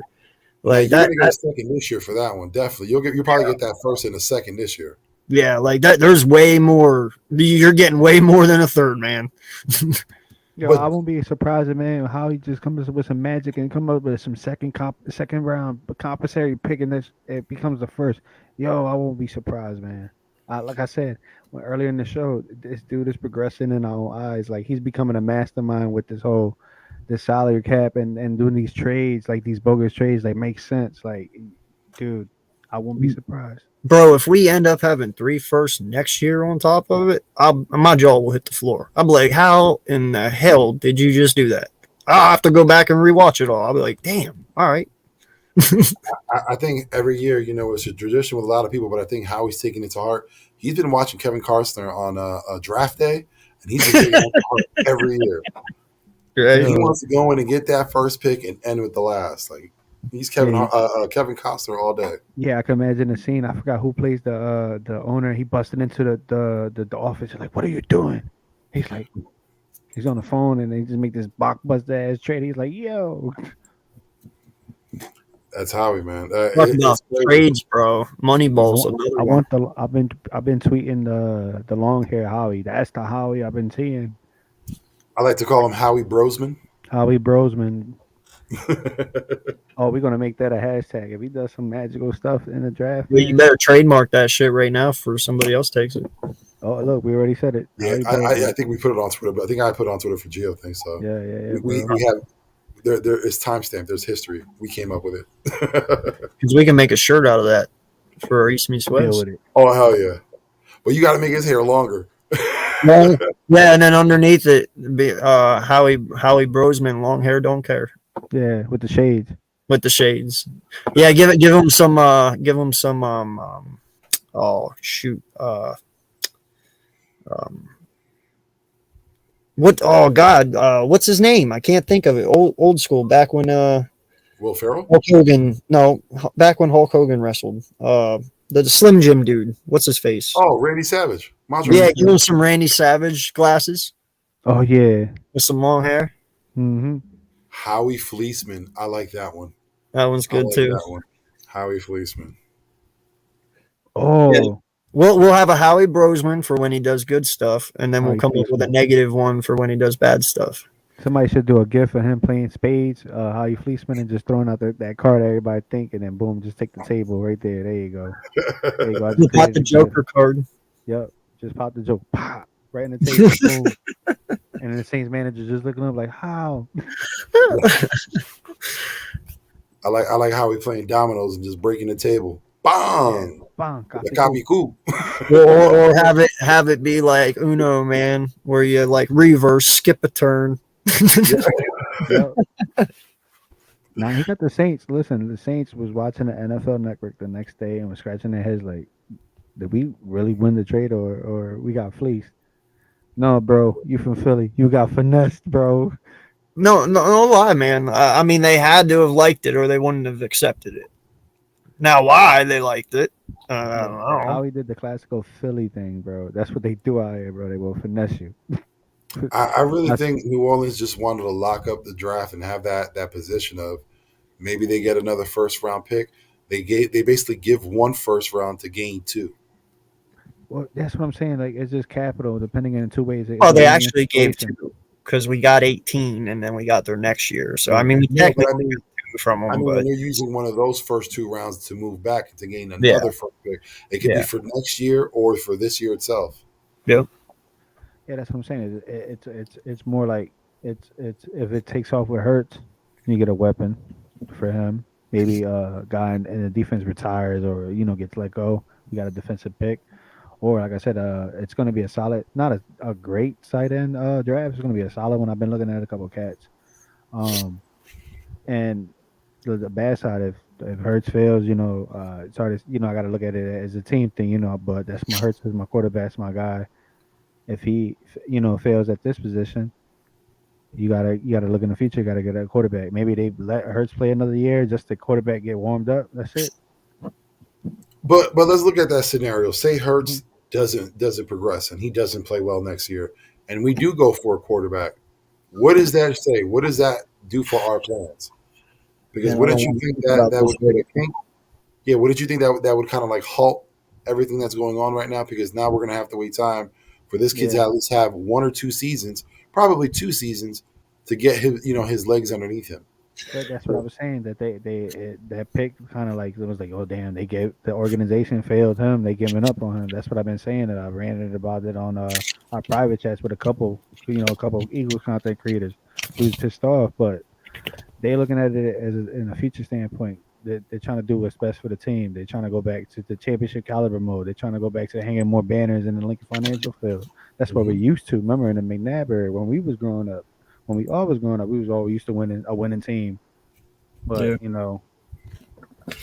well, listen, man, this is the way I look at it. If they do the draft right this year, okay, and they build this team right, the way they're supposed to, and don't do it stupid, and just let the board fall to them and take the best player available. For the most part, they should be able to build this team this year. And if Hurts can't hang, then the guy that comes in next year also with those draft picks as well, our team should be able to come around the new rookie and be successful. You know what I'm saying? Like, especially if, like I said, Hurts isn't the guy, and you go out and you get somebody else, and they really are very talented as well, but they're a lot better, then you should be able to win. I mean, we're not too far off. We're off, but we're not too far. That's why I said this year and next year will tell us where we're going to go. Mm-hmm. Yeah, definitely. And what I want to see is, a lot of people put a lot of stress on Jalen, but no one's really talking about the defense, specifically the defensive coordinator, Jonathan Gannon. There were a lot of games where he let us down. He's one person that I think needs to progress a lot next season. He has a defense. We've seen that there was issue. Fletcher Cox, he had his gripes. There were changes made, but then last 2 games he reverted back. What are we going to get out of Gannon this year? And I think that's what a lot of focus should be on, and it's not. And I'd like to know, I don't get why. Why is there everyone automatically assuming that Gannon's going to have a great year? No one's talking about his deficiencies last season, when I think some pressure should be put on him. Good. Right, no, I agree. No, well, as far as yeah. But another thing too is we're not criticizing or the receivers sometimes, not being in the same page with Jalen Hurts, where we was always changing the offense and mid-season for him. But I gotta give a shout out to Nick Sirianni, even though like he was kind of iffy in the beginning. He did like come at Jeff Gannon's ear. We seen him like saying like, "Yo, dude, like what that what's going on?" We seen him come at criticize Jalen Hurts. That's what I wanted to see in a coach like that. I don't want to see a soft coach. Yeah. Yeah, Sirianni did progress from the beginning to the end, but that's the one thing. He was pretty much the only coach I did see progress. We talk about Aaron Moore. He was here before with Moorhead. He was here with the regime before us, and we're still experiencing the same results. I already spoke with the defensive coordinator. I think every season the coach should reevaluate his coaching staff, and for better or worse, you have to make changes. You can't stay stagnant. If Gannon comes into this season and he puts out the same effort that he did last year, it's time to move on. We need another defensive coordinator. He's not it. The same, length or at least you give Jalen Hurts, you got to put that mindset to the defensive coordinator also, because he's going to cost us a lot of games if he doesn't get on track. Well, you got to look at it in this way too, man. One, it was his first year last year. We all know that. Going from a DB coach to running a whole defense has got to be a pretty big step. And these are not excuses, by the way. I'm just throwing facts out. All in all, the whole coaching staff was new to one another. It's about all the coaches bonding, and I'm pretty sure it was kind of hard for them to bond last year. Yeah, they were always around. They did bond, but what I'm talking about, like as bond as in a football level, knowing what each one's going to do before they even do it, because the chemistry, you have to build it with coaches just like you do players.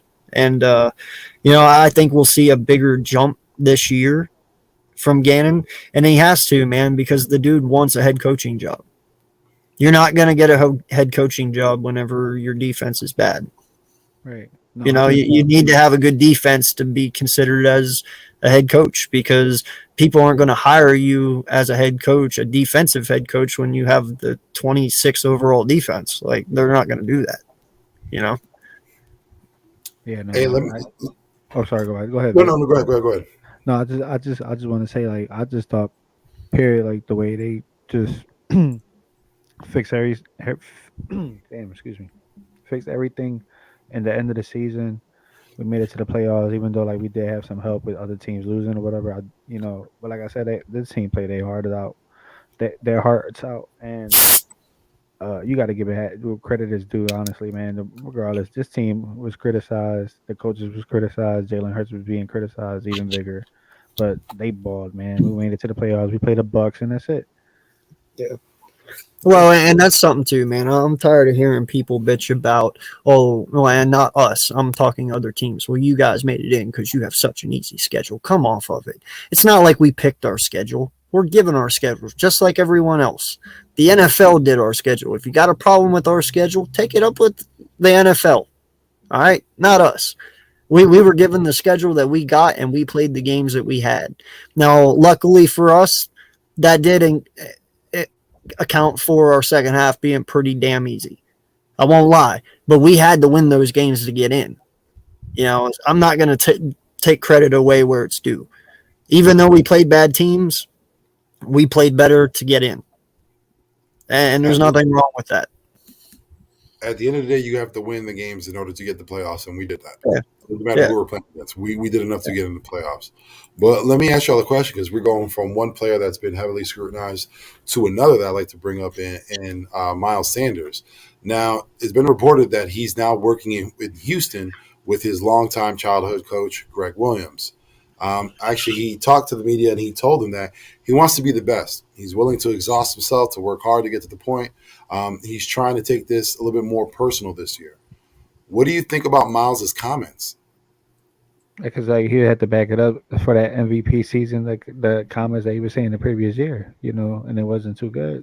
But that we can't blame him for that. We kind of gave up the run game or whatever, and then he got injured, and then we had to switch it up to Jordan Howard. And it's just he has to prove himself too, man. He knows that the door is knocking on him as well. Eagles gonna eventually get rid of him. Maybe he let him go, test the free agency. Yeah, man. I gotta say, you guys know I'm one of the biggest Miles Sanders supporters there are. I said it though, like this is his last year here, man. If he does, I don't even listen. I made the comment: if this kid comes out and rushes for 1,300 yards this year and scores like 8 touchdowns, do we keep him? Because to me, that's a huge improvement from his first 3 years. Now, you are taking a chance because when you re-sign him, now granted, 1 year, of breaking out like that, you won't have to pay him god-awful money. You know what I'm saying? Because even though he had 1,300 yards and 8 touchdowns, his years before that weren't all that great, so you can kind of get a deal on him. I understand. I just don't know. I'm not going to re-sign him, even if he would make the 1,300 yards, because halfbacks are dime a dozen. I can get one every year. No lie. You can. I love Miles and all that, but maybe if he had 1,200 yards for 2 out of his 3 years, we'd be talking different, but he hasn't. So, 1 year I don't think makes or breaks him. I think he's already broken. They kind of showed that last year, not trusting in him a lot. So I don't know what his future holds, man, but I hope he can come out here and rush for over 1,000 this year. 1, that helps us, and 2, it'll help him in free agency, because I have a feeling that's where he's going. Yeah. I'll say this, you can't say a lot when someone's in shorts and tees, but there is a notable difference in Miles Sanders. Physically, you've seen that he put on a lot more muscle weight. Yeah. It looks like he's getting ready for the rigors of the season, and he's ready, to take that punishment. He knows that, availability is the best ability, and he hasn't been available for quite some time. It's been on and off. It looks like he's taking the right steps to ensure that, he's healthy and he stays on the field. With that added muscle, that would help out. But let me just throw out this stat to y'all, because I just seen this a little bit ago. Let me see what your thoughts are on it. The Eagles wide receiving core for the past 2 seasons have gained 4,075 yards. Justin Jefferson alone is 3,016 yards. How does that make you feel? And do you think that we'll ever correct that mistake, hopefully this season? Man, I don't know. That is a baffling set that we still. I'm just still mad that we skipped on him, bro. Like, yeah, Howie has to get that out of our minds, man. He has to wow us. He has to give us something. Not just him, man. The Eagles too. We got to do something, man. We got to get that thought out of our mind. I'm still baffled about that than the trade too. Yeah. Let me put an even bigger thought in your head there, my guy, after you just read that. If we wouldn't have got Devontae Smith this year, he would have had more yards than what we actually did have. Ooh, wow. Yeah. He Think about it. He would have had more yards than our whole entire receiving core without Devontae Smith. Well, no. He's like about 1,060 or something like that. So he would have still been up, even without. That's what I'm Devontae, saying. He would have. Well, no. Wait. What did you say ours was? Ours was only 3,016. 4,075. He had 3,016. Yeah, that's what I'm saying. So you wipe Smith's receiving yards away for this year alone. He has more receiving yards than all of our wide receivers. That's why I said it. You should be thankful we drafted Smith because we would have less yards than him if we didn't. We would have been less than 3,600. That's what I'm saying. We would have ended up with 3,100 and Yeah. what is that? 75. That's what I'm saying. He would have had more receiving yards than all of our wide receivers, and that would have even been worse. I think that.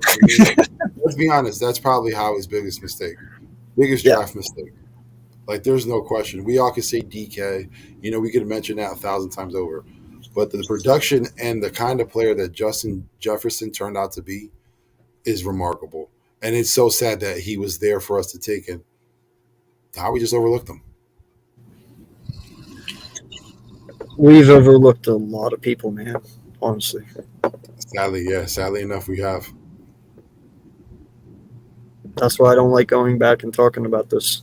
Yeah, that's what I'm saying. Yeah, I'm like, Sometimes you got to talk away the pain. listen, my cousin.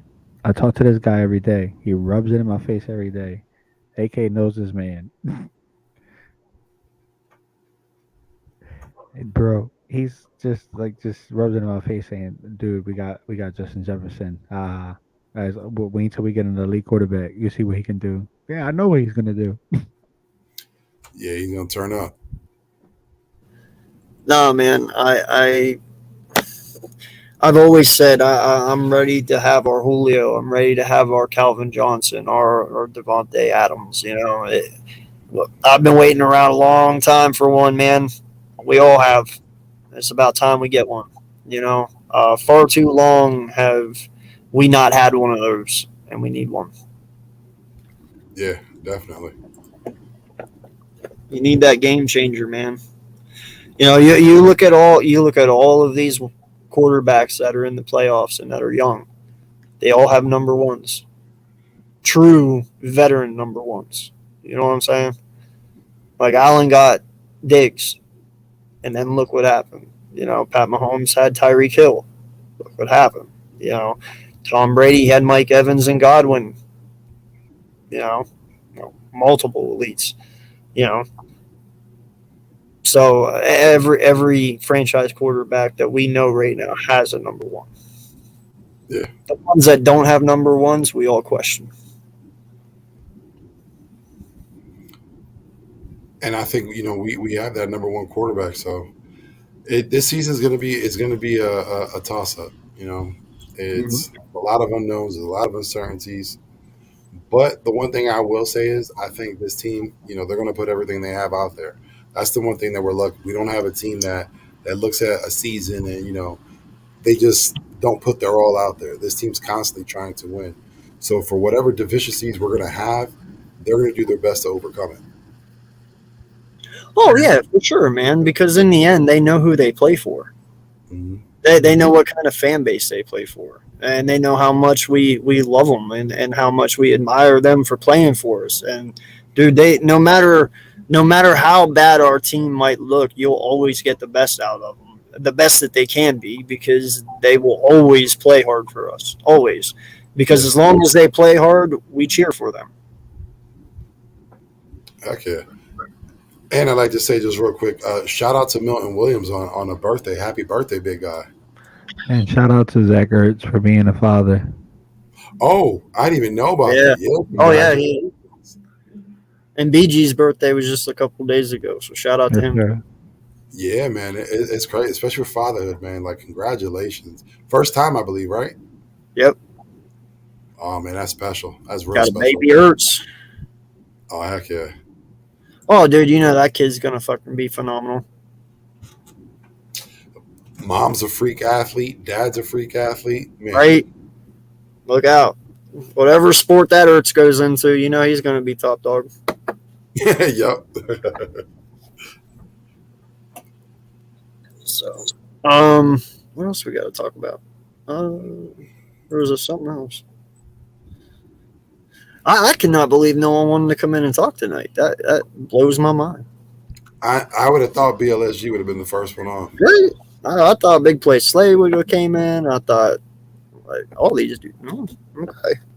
Bobby. We're not as popular as what we thought we were. I think people are tired. It's Wednesday. No, I know. It's almost 12 in the a.m. Yep. Nah, man, it's I'm trying to figure out where the heck Foothills went to, but he'll be back.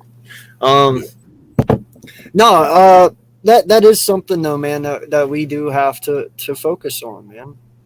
You know, we have to focus on this defense a lot. You know, I understand we need wide receivers. If you grab two or one even, and it has to be an important piece, you know, somebody who will make a difference. But this defense needs to be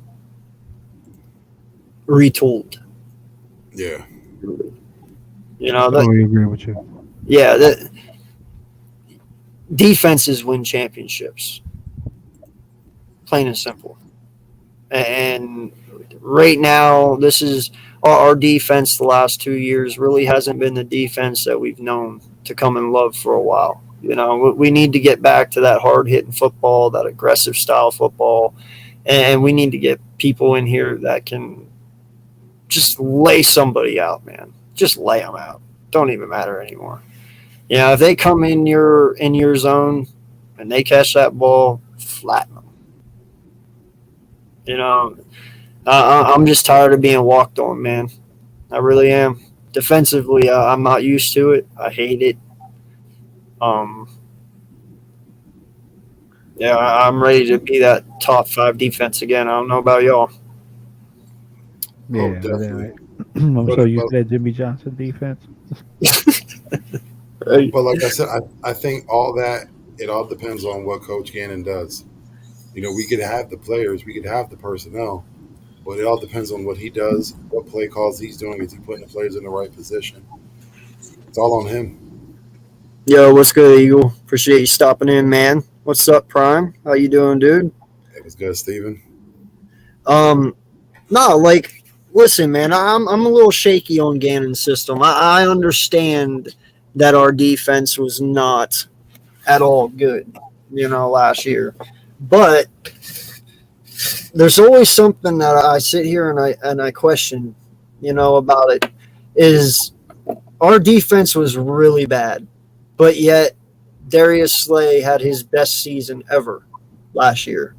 Mm-hmm. So when you look at it, is it the fact that his scheme is so bad, or was it just literally the player personnel and the players in general did not fit it? Because if the scheme sucked, you would think Darius Slay would have suffered in his stats as well.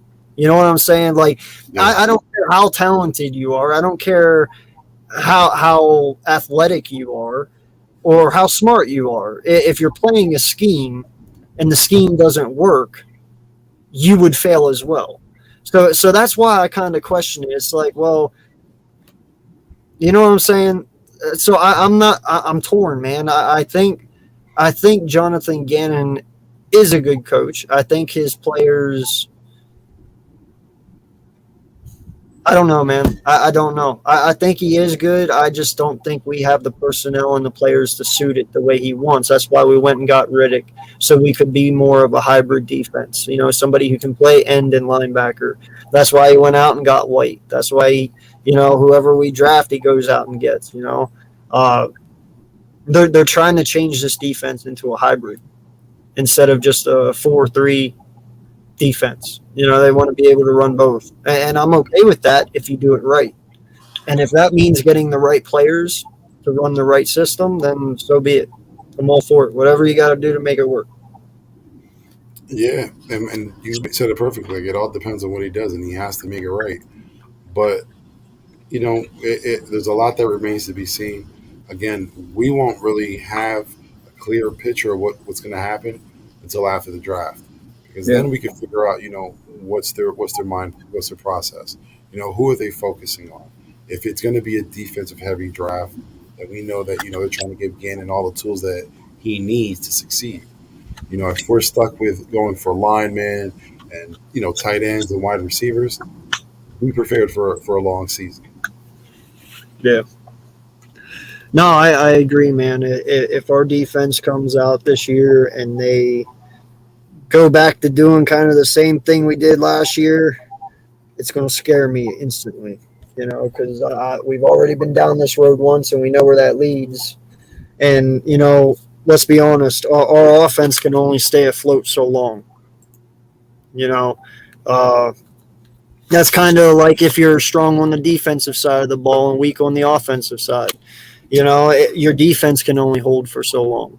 Eventually, it's going to get to a point where your defense can't hold and they're going to break because they're too tired. They've been out there a long time, and you're never going to get anywhere. You know, same way with offense. If you're offensive heavy and your defense is weak, all they're going to do is score points, and your offense is going to go out there. If they stop you one time, they win. You know, so you got to have a balance, but you got to do it right. I just don't know how else to say it. Like, you can't fit a peg into a round hole. It just doesn't work, you know. Yeah. And I feel that's what happened to us last year. We were trying to put players and make players play in a scheme that they weren't accustomed and familiar with. Yeah, that's what I was saying. Like in like previous, not just our podcast, a couple position. There was a lot of out of place positions, and players was trying to get raised. We was even Birdman said it too. He was saying that there was a lot of players out of position, and I agreed the same thing. You know, there was people, we was working every week with different mixture, 1 week's defense with another one. So every week we was putting it together. Yeah, and one of the issues that we had last year is, you know, the fact that our coaching staff were so inexperienced. Like, even when we're talking about the defense himself, Gannon, you know, defensive players can't come to Gannon and bounce ideas off or anything like that because Gannon hasn't really seen much or has that much experience. Yeah, we know he was a defensive back coach with the Colts, but before that, as a defensive coordinator, he can't give that advice as a sage defensive coordinator can to his linemen or his linebackers. So they're kind of like growing together for the most part. And you've seen that there's going to be frustration. We had Fletcher Cox getting frustrated with the defense. He didn't want to do certain things. He didn't feel that, you know, he was used properly. That all comes to, you know, with a coach who's just learning on the job. And hopefully, you know, Gannon got enough experience where he could build off that. But if he can't, you know, there's going to be a lot of issues. Jalen Hurst, I think a lot of the issues that he had last year was because of that. You know, I mentioned it before. You're talking about Brian Johnson. He's a great quarterback coach, but collegiately he's a good quarterback coach. In the NFL, he hasn't been around enough to give that advice to a quarterback and say, you know, when you're seeing this coverage, go into this, because he hasn't seen it himself. He can only give you his experience, for the most part, through college, not through the NFL. And that's what Jalen needs. Jalen needs someone with experience. All these players need, you know, coaches with experience. They're going to have to learn together unless some changes are made. No, and I agree, man. And you know, you got to look at it this way, too. You got to stop the 3 and outs as well on offense. You know, that's not – last year we had a bunch of 3 and outs. A lot. You can't forget the PI, you know, PI too, Derek Barnett.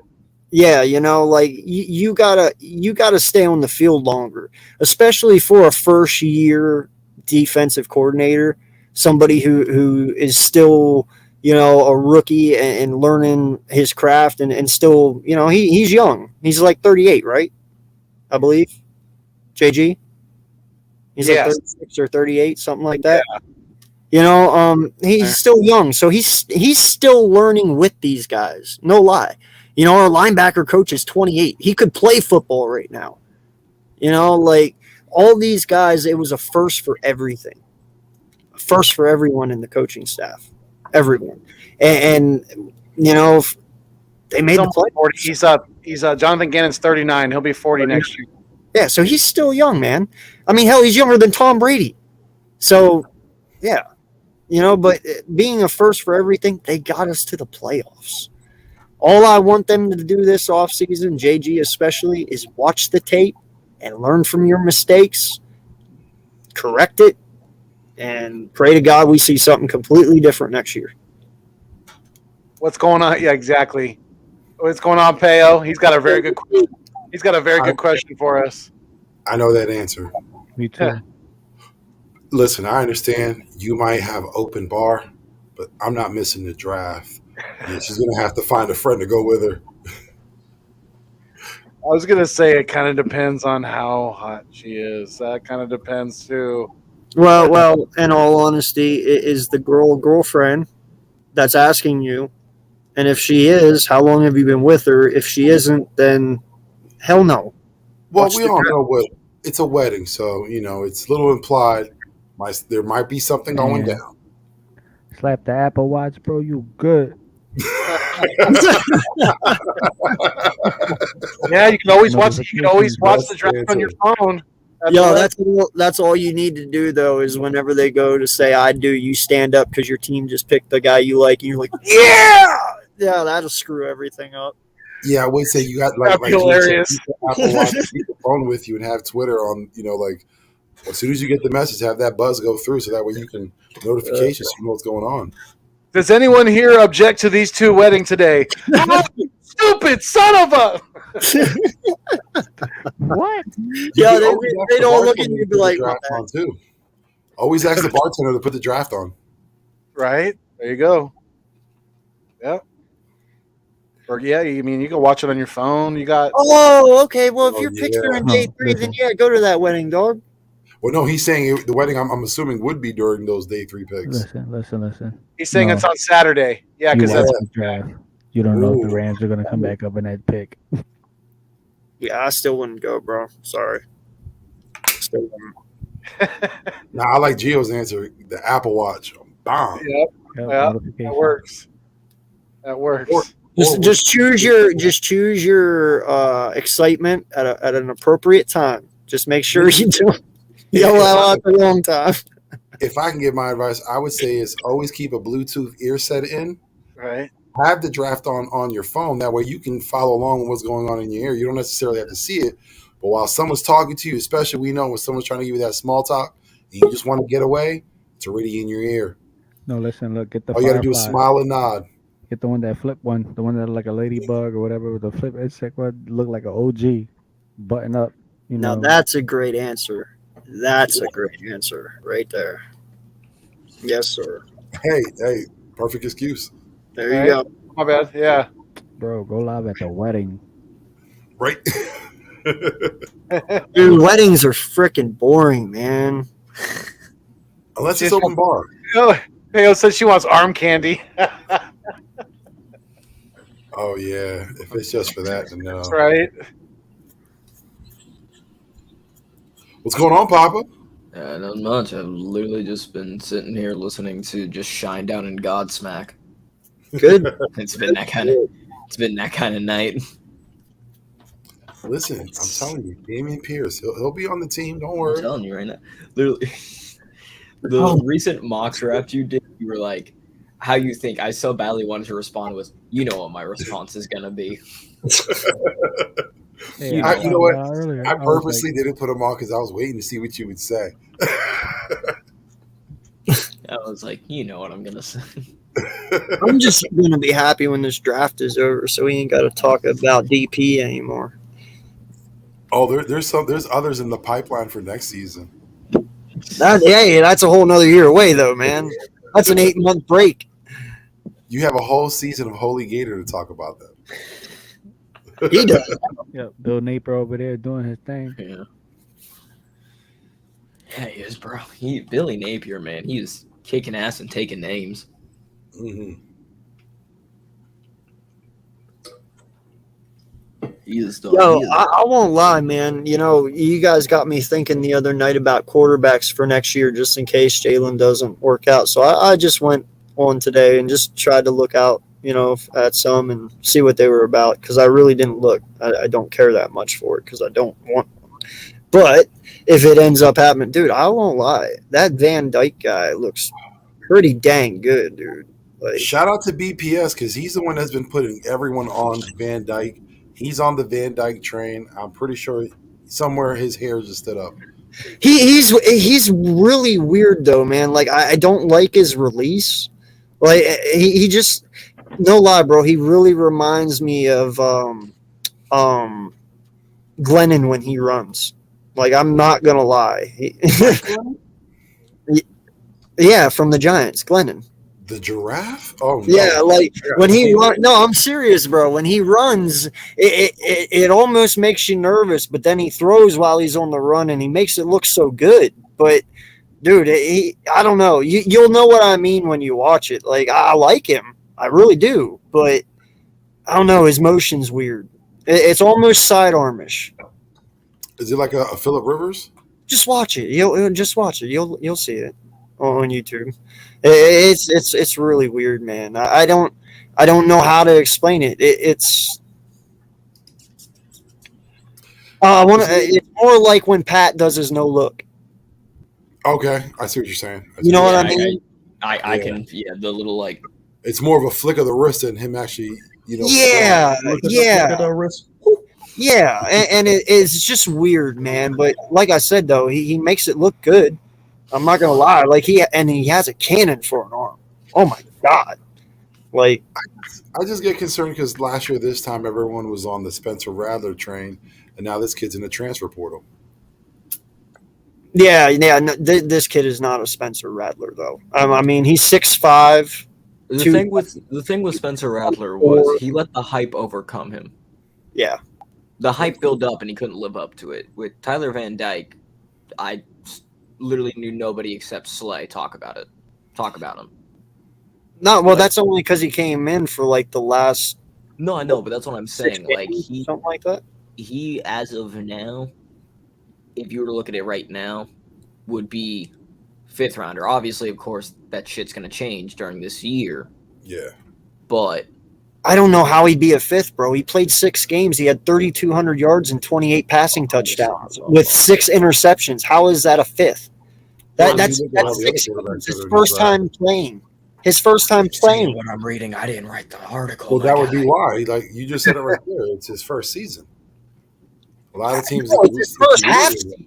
That's what I'm saying. Like, and the dude threw 3,200 yards and 28 touchdowns with 6 interceptions. They're gonna say the same about Anthony Richardson, but I'll say this: it's gonna be the same thing. Both of those guys are gonna rise up to first rounds. I understand that. All I'm saying though is that kid was on Alabama. He'd be damn near a 2nd round pick already. But it's because of who he plays for that he's not being looked at that way.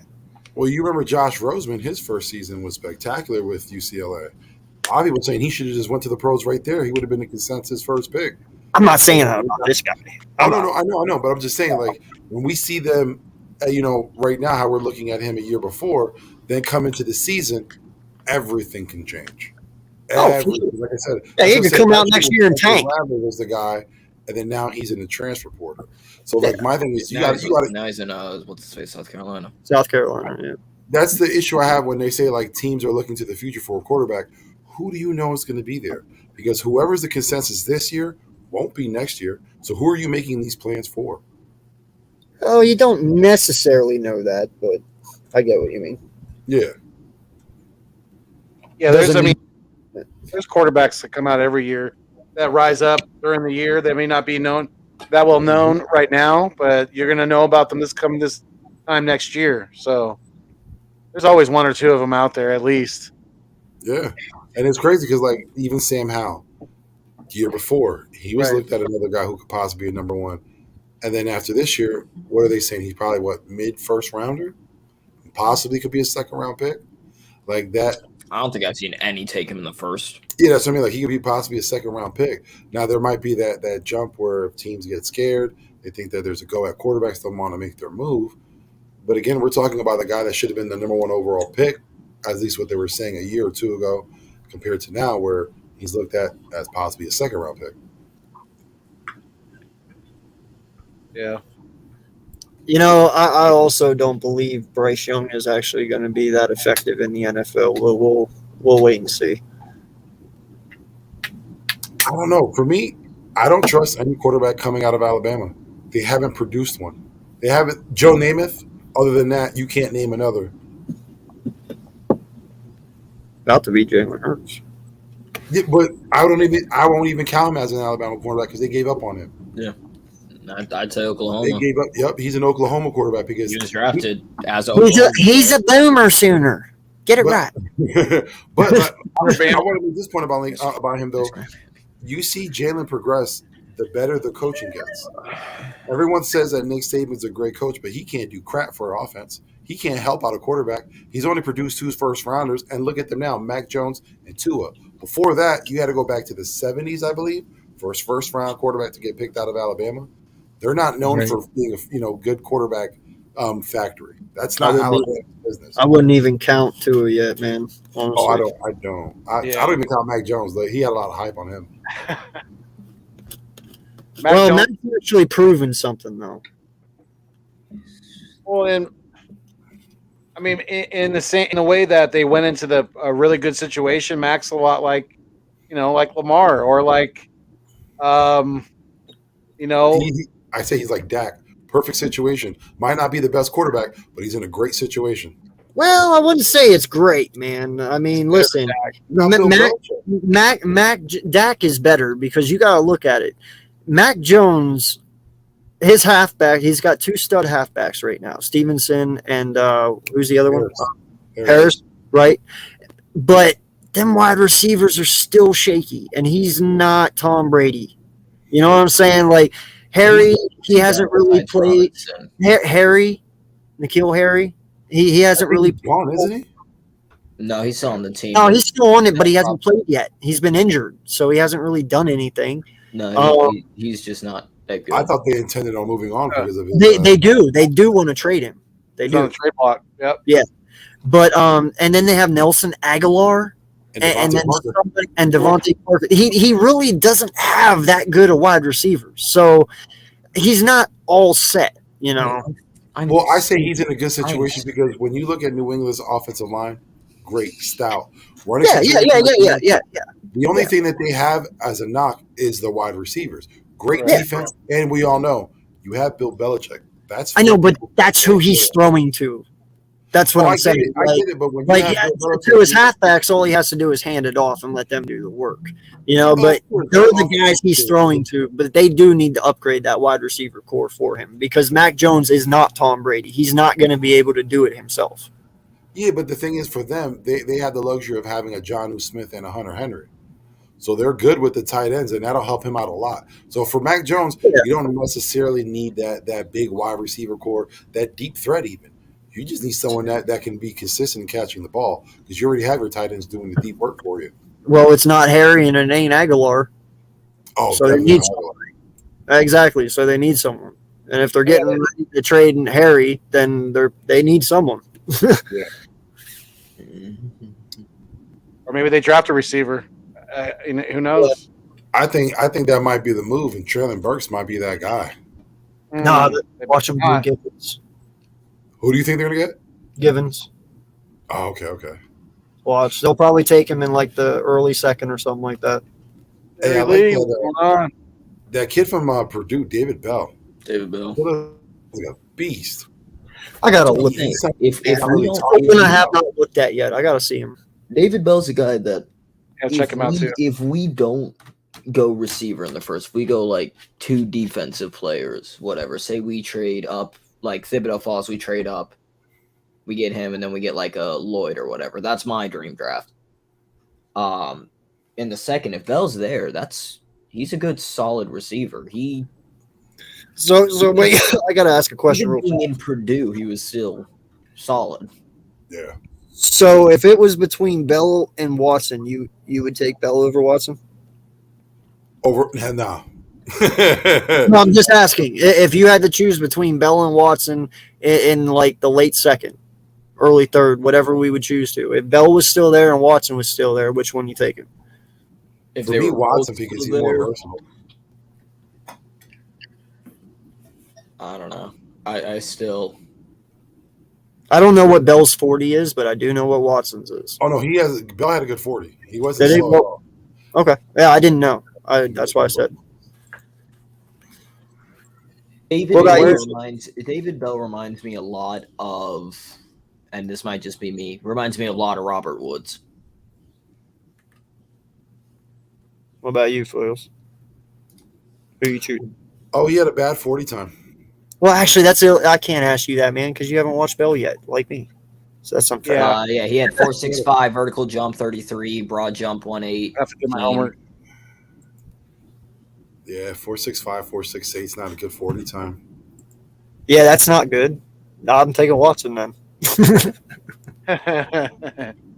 Yeah.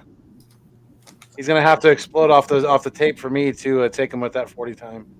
Watson had 4.2. That's a great 40 time. Especially with his size. Yeah, it is. Yeah. Dude, I've never seen a 6'4" receiver run a 4.28. That's incredible. Right.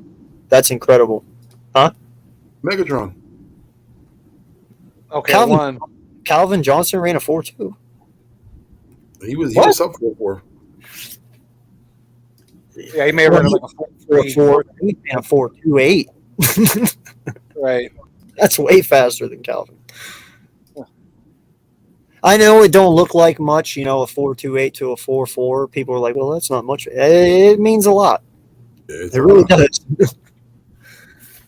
So, 4.3. Calvin Johnson was a 4.3. looking at 4.35. So they're the same then. Yeah, he's awesome. looking at stats just for this year. So Bell has had 2 1,000-yard seasons in his freshman and senior or junior year, whatever, this year. This year, 93 receptions, 1,286 yards, average 13.8, 6 touchdowns. Longest was 60. 3 rushing attempts for 39 yards. His longest being 26. 6'2", 205. Watson being 6'5", 208.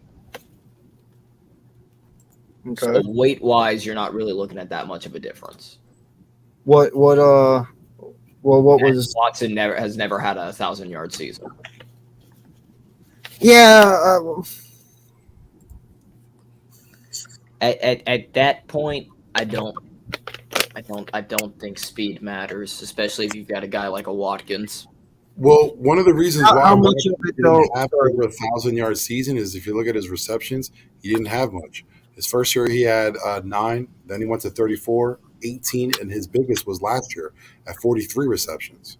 And he got 800 yards, averaged 18.6 yards with 7 TDs. Who was that, Watson? Yeah, that was Yep. Watson. I'm looking He, at it now as well. he really didn't get that much time.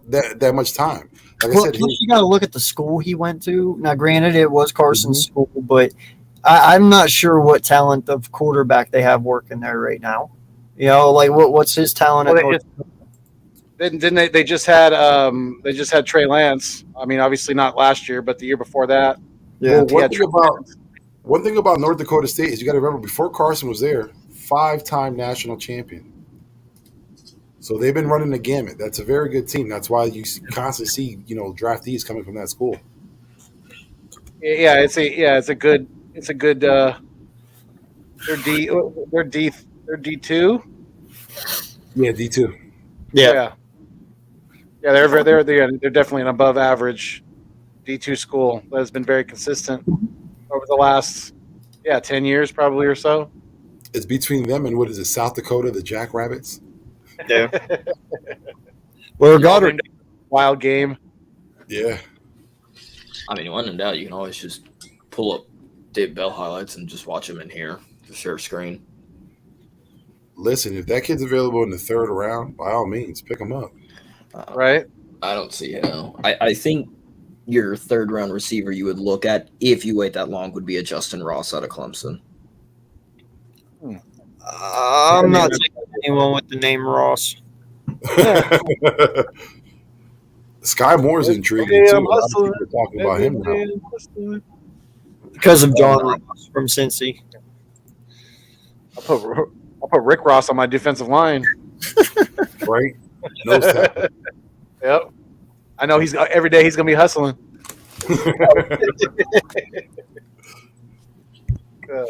That was a joke, by the way. I don't know anything about Ross, so. Got you.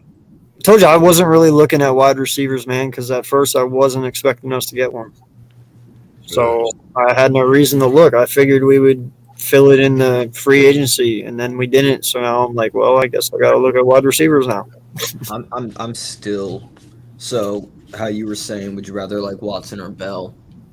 If you can get one, DK or Brown? Oh, is that a question? Yeah, it's Yeah, I was going with DK because Oh. Brown's constantly injured. Is he the one Yeah. that only had the 1 year? No, he was injured last year also. I just think we've already seen Brown's ceiling. I don't think we've seen DK's. I think DK is he's still evolving as a wide receiver. He's still learning the game. He's still, finding the nuances of it and things like that. So, yeah, I would be DK hands down.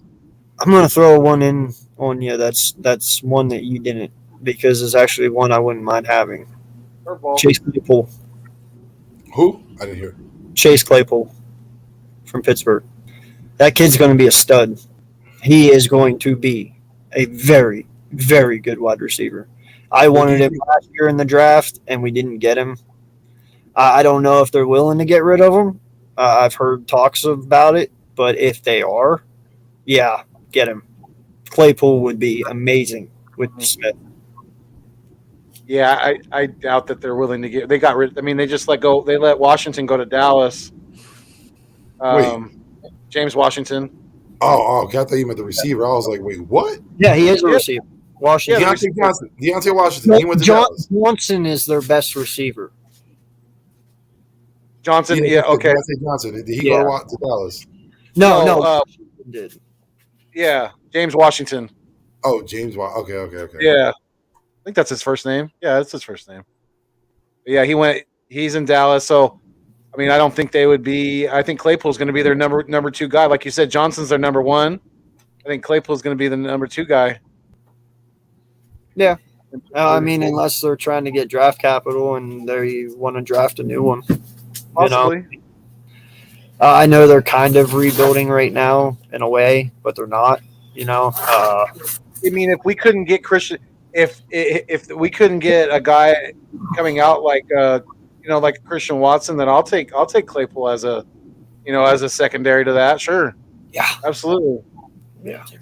They're very similar place or skill sets. Hey, let me ask y'all a question because I heard it floating around. I don't know if it's true or not, but it was said out there. There's a possibility that Terry McLaurin may not want to be in Washington anymore. I heard that. Yes. Hey, what's the shit about Debo? I heard something about Debo too. That What they the were hell is talking that about. What? Listen, they're playing. There's hardball something with going on contract. about Debo, about him not I think wanting to be there. It's his and- fourth year. Yeah, supposedly he Okay, doesn't want to be there. What is he, a second rounder, right? Yeah. He's a second rounder. He doesn't have a fifth-year option, so that could be the issue. Right. Yeah. You're looking at both DK, Brown, and Debo on last year of their contracts looking for extensions. Oh, out of the three of those, I'll take Debo Right. over all day, every day, twice on Sunday. Absolutely. Maybe this is something Howie's been keeping his ear out for, man. Maybe that's what you saw the money being moved. Maybe that, who knows? Like, listen, if Debo was getting moved, he would have known 4 or 5 weeks ago. You know what I mean? Like, they talk well before we even know.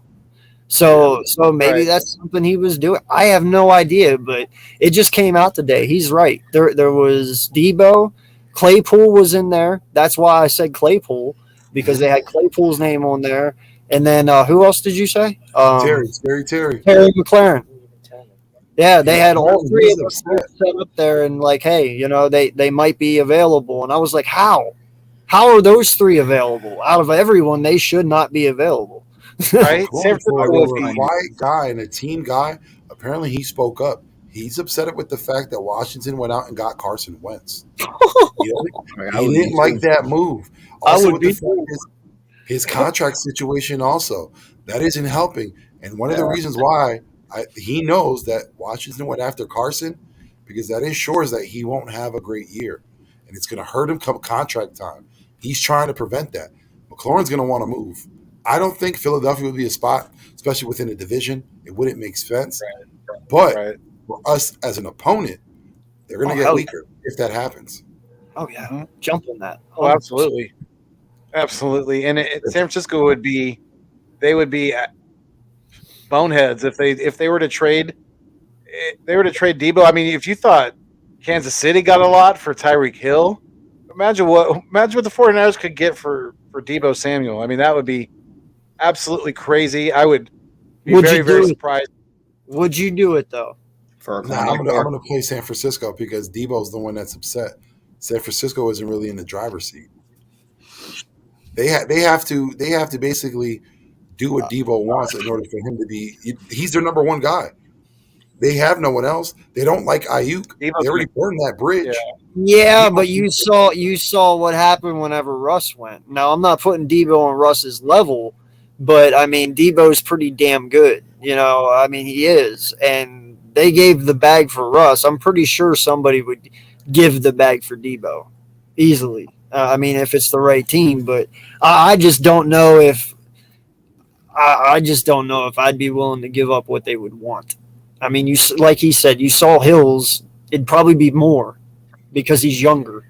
So, I mean, besides us, who has the draft capital right now? Only the two New York teams, really. The Chiefs. Besides us, they have to first. or the Saints. The Saints have the draft capital. I'm sending Fletch to 49ers to kind of the deal a little bit. Not give up so much. No lie, I'm sending Fletch. That contract's too much. 14.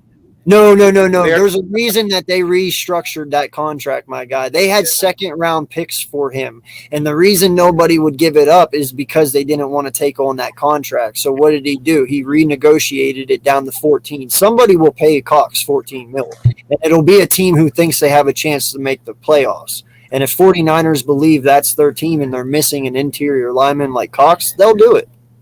Yeah, but my thing is when you're trying to trade Cox, already got Ridgeway. We're not trading him at value because it's actually devalued because they have to take on that contract. It's only we're not doing anyone a favor by trading him away. Only $14 million. That's not that bad. Depending on the team, that might be the whole season.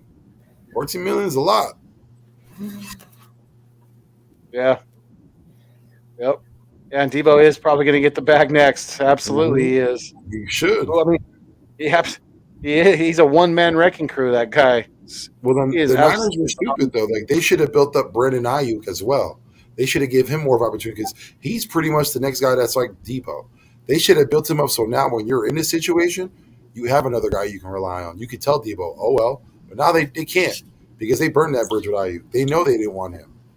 Well, see, and that's why I love the fact about Jalen Hurts. If he can improve and get better this year to the point where we hold him the next year and he can even improve then.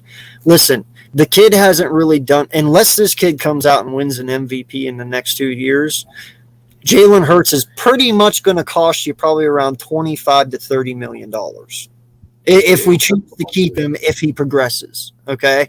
So imagine what you could do with $25 to $30 million quarterback. That's cheap. That's dirt cheap. You could go and pay Debo his whatever he wanted, his $30 million. You could have paid Devontae Adams his $30 million because you have so much cap because your quarterback isn't taking it. That's why I laugh at the Browns when they paid Watson $230 million, all of it guaranteed. I'm like, okay, well, how are you going to win without a team around the guy? They won't. Like, that's a crap load of money. So, you just pitched your whole future away with one dude. You know what I mean? Like, you brought up a good point about the Browns. Well, hold on. You brought up a good point about the Browns, though, because with their running attack, You have Hunt. We all know that, you got Nick Chubb, but also they have two backups that can, carry the load as well. What if they move on from their running backs in order to create space? We need a running back. Do you think we should try to inquire if maybe we can get Nick Chubb? Well, it wouldn't be till next year. Because Also, no, it wouldn't happen. It won't happen this year, but it would probably happen at the end of the year because I believe this is his last year on his contract. Chubb. Yeah, I'm pretty sure. Because, he's in his 4th or 5th year at least. I think he's going in his 4th. So this is probably his last year. So they're going to have to pay him. They got to pay Barnett, or not Barnett, Garrett, if I'm correct, right? Or did they already pay him? Myles Garrett. I don't think they have yet. The one running back this team needs. No, Nick Chubb got signed. 2021, 3-year deal. Oh, there it is. See? It was $36 million. Yeah, Oh. and Garrett signed a 5-year, $125 million. So you figure if they want to get off of that deal, How the hell did you sign a $125 million edge rusher and still pay $230 million for a quarterback, and then turn around and pay $36 million to a halfback? What? You gotta look at the actual No contract Jarvis, details. no Odell, Clowney, Well, that free free agent. Landry's gone. Yeah. Wow, they really don't Pretty have much anything anymore. Those 3 players are eating up their cap space big time. Those 3 players are literally your entire salary. They're cap. screwed. I don't know how they're going to win. Oh, they're not. They'll end up probably still 3rd in the division. They probably backloaded a lot. They probably backloaded their contracts. Everything's backloaded nowadays. Like that. Every team's got a backloaded Yeah. contract. But that's crazy how Cleveland had a team that was set up to win now because of one move. Now you're relying on that quarterback. If he can't get it done, you're back to Cleveland 1998 Cleveland. Yeah. And That's what we're going to look at. No lie. Who carries You're Cleveland? smart. You're back to pre-Ravens Browns right there. If this Yeah. kid is smart, Deshaun, listen to me. Okay? Do your They 4 got the years. mistakes. Do your 4 years and get the Get the hell fuck out of there. No lie. Yeah. Get out. Take your $230 million and never work another day in your life. Like, dude, $230 million. You know what I'm saying? Like, do your 4 years and retire as you can still walk. Don't hurt yourself. You got 230, walk away and be happy. You know what I'm saying? Like, Oh, I'm sorry. They have Cooper as their receiver. My bad. I forgot about him. huh? Oh, that's right. They got Amari. I That's thought right. I was like, besides yeah. Donovan They got Peoples Cooper. Jones, who all do they have? And they got Cooper. But let's be honest. Cooper's going to But be still, injured most even of the then, time. yeah. Like, He'll be injured most of the time. yeah. Literally, Donovan Peoples Jones is carrying your team. Because Do they have a third receiver, Higgins? Or did they lost him? Hold on. Got to bring someone in. He was pretty decent. Hey, Bobby, what's going on? What's up, Bobby? I honestly don't even see any other receivers right now. Jakeem Grant. Oh, so they lost Higgins. Wow. That sucks for them. What's man. going on, man? Hey, what's up, bud? Yeah, Cleveland's in a tough spot. Yeah, those are the only 3 wide receivers I see right now. Can you hear me? Nah, I think it might be frozen. Oh. I did hear him recently. Yeah, I heard him say, hey. So the one question I was going to bring up is we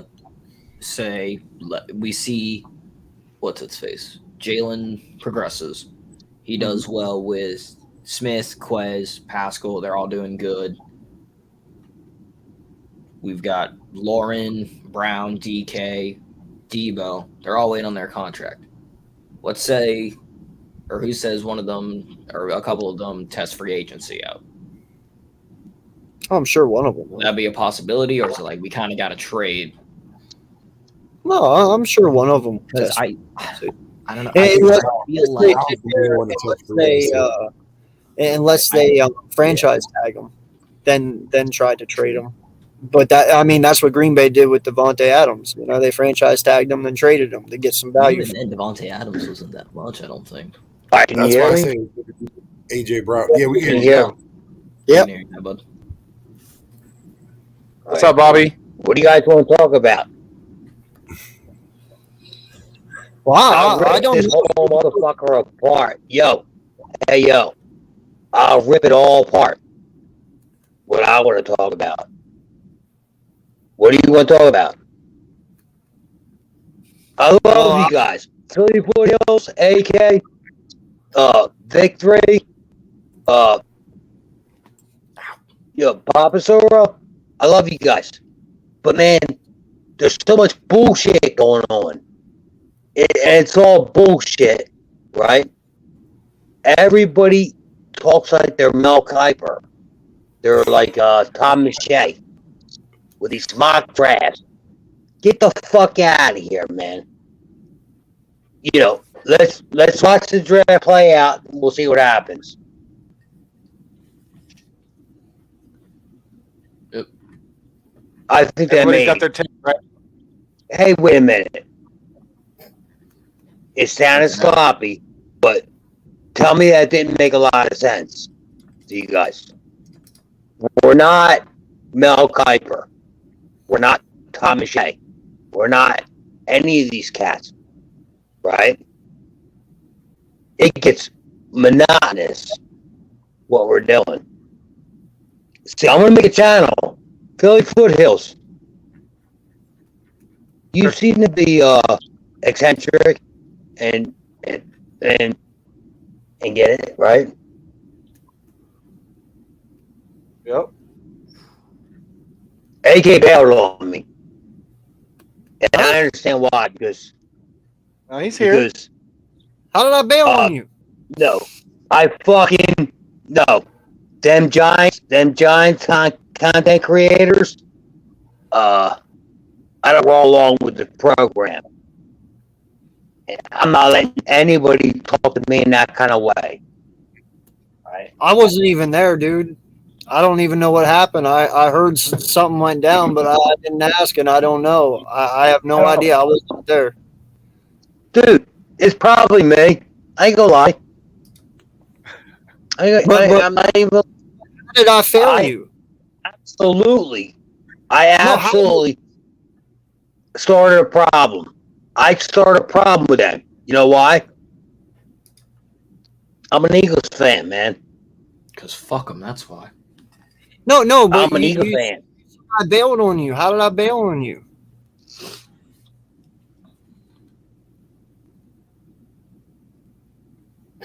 Hello?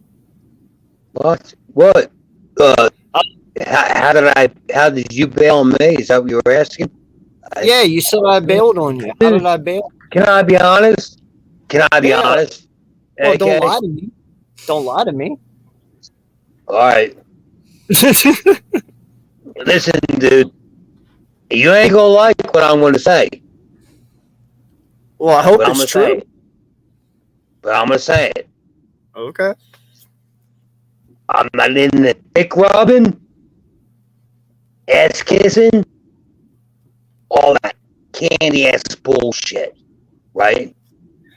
And I understand why you guys do it, as far as content creators, you know, as far as like, I get it, dude, I get it.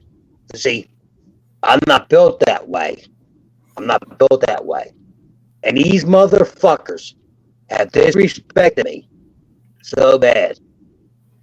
And, you know, also, too, part of it's my fault. You know, I will say that. But don't think rub. Don't think rub and kiss ass. And you know, to get somewhere, bro. If you're good, right? Now we're going to see. Listen. Now we're going to see something. Hey Vic 3. You seem like, dude. You seem like you're pretty smart, right? You've been around here a minute, right? I'm going to start my own channel. and I'm gonna do it my way. My way. As you should. As you should. I ain't gonna rub dicks with nobody. I'm gonna do it my way. But, What do you think about that, Papasoro? Papasoro. Yeah. He's just come on, man. Give me your opinion. I was listening. I agree. Yeah, do it the way you want to do it. It's your channel. I'm gonna rip this motherfucker. Exactly. Listen, dude. When I get ready to do it, no disrespect to none of you guys. I love you guys, man. That's why I come on here. I fuck with all you guys. I mean, like, for real. I love all you guys. I just have a different concept, different kind of way of how I want to do things, right? And these New York Giant motherfuckers, it ain't 1-0 in how, I mean, well, if you remember last year, they won free agency. They were going to win a division. They were going to do it all. AK knows what I'm talking about. Yep. They were going to walk away with everything, right? Shit. Now, I'm not going to lie. I was a little angry last week. Went on there, and, you know, things didn't go so good, you know. But that's me. I keep it real. But I feel like my answer wasn't answered though. Like how did I fail? Like what am I? You said you were being honest with me. What did I do though? Okay. No, I get you, dude. You're a dick robber. You rub dick with them. You rub dicks with them. Who? No, dude, I'm being honest with you. The Giant guys? No, you're a nice guy. You're a nice guy. You're a nice person. You are. Okay. You're kind of, you know, sensible, and you want to, you know, I'm just not like that, bro. That's all. No, I don't rub anything with them. They're my friends. They're just on different teams. Vic, do you understand what I'm saying, bro?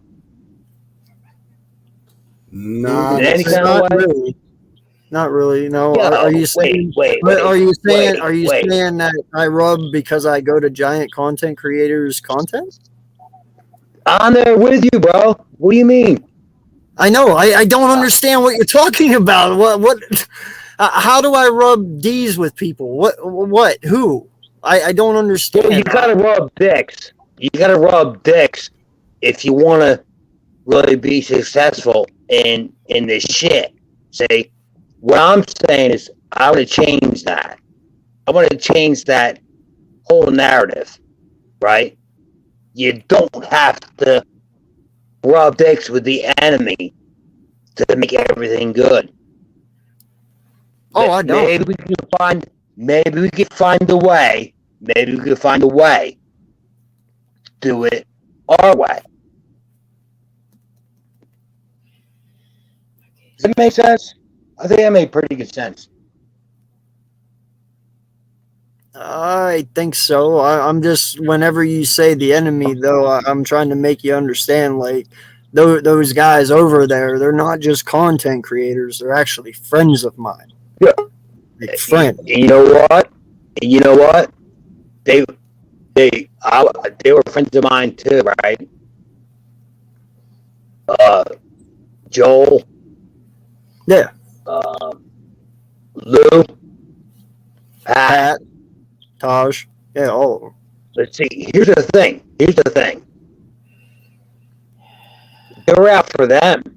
They're out building their channel and their shit for them. Well, of course. I shouldn't even say that right here. We should have a private number. I can call you. But do you hear me? Do you hear me, AK? Do you hear me? Well, yeah. No, I hear you. They should be out for themselves. I'm out for myself. Vic's out for him. I mean, they ain't out to pump your channels, bro. Huh?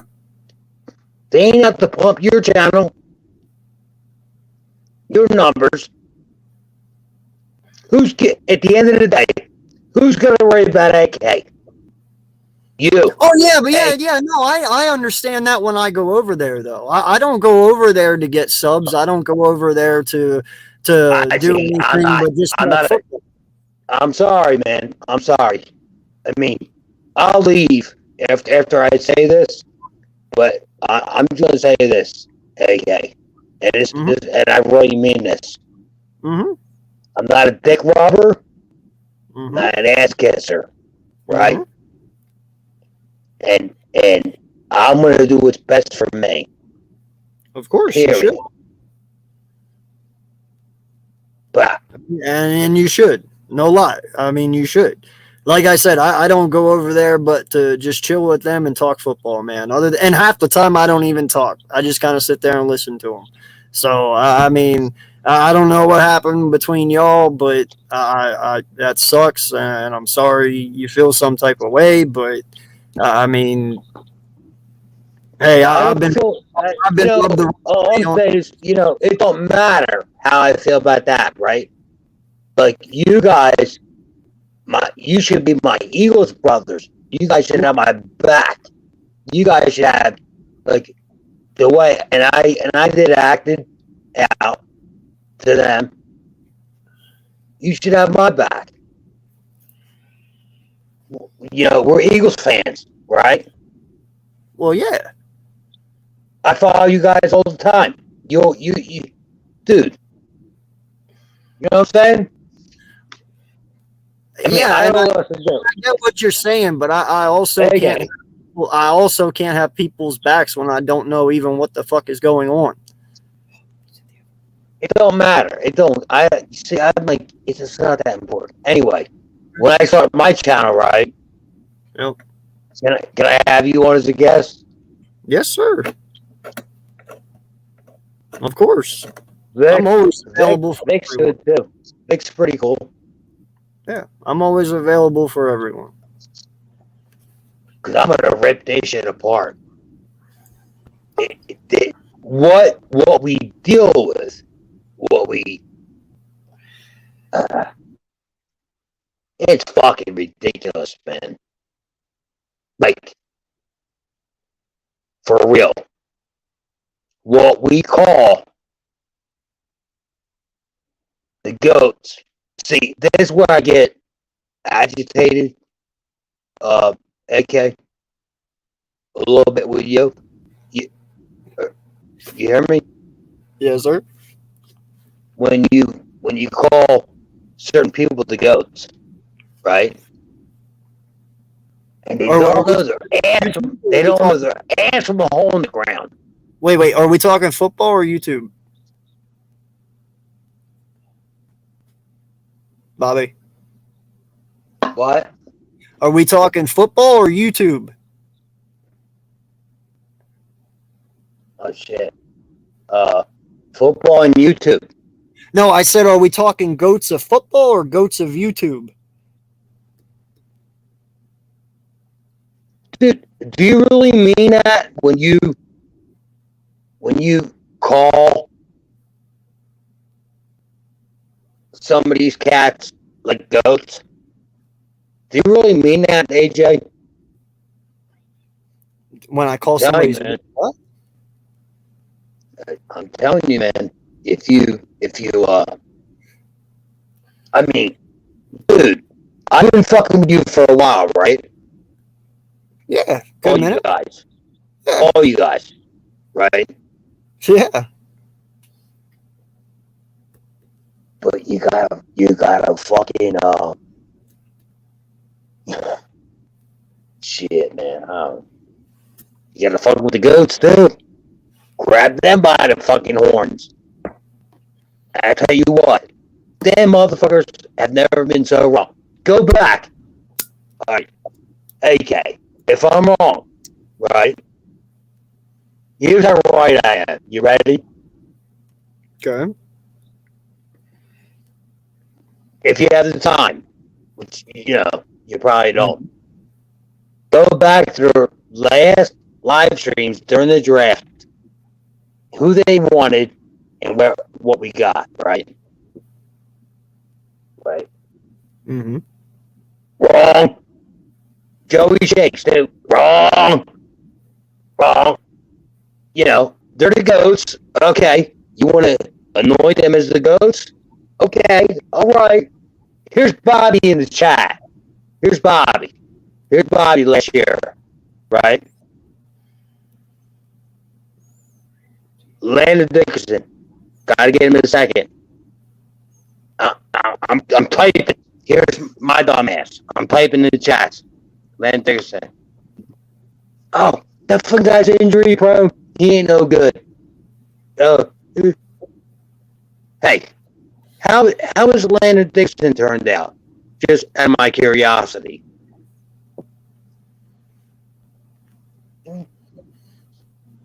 How did who turn out? How did he turn out? How did Landon Dickerson turn out? Good. Listen, can I ask you a question? What's that? Was anybody saying Landon Dickerson before the draft last year? Be honest. I don't think so. Do you know anybody who was saying Landon Dickerson? I don't think so. I mean, I'll have to go back through and watch, but I don't think so. They weren't. I can save the trouble. They weren't. There goes my dumb ass. Landon Dickerson. Because I watch Allen. Before people want to be Mel Kiper and Tom Miche, how about you watch some college football?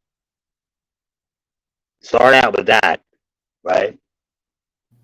Yeah. And then you start evaluating shit. I think everybody left. Yeah, they all had to go to bed. They got work in the morning. It's I gotta work too. I work every day. Yep. All right. It's 1 a.m. here, so. All right, AK. I'm sorry, man. I wasn't trying to be an asshole, but Nope, you're good, bud. I hope you feel what I'm saying. Yep. All right? Yes, sir. I love all you guys, man. I much respect to all you guys. Okay? I appreciate it. All right. You have a good one, bud. Like,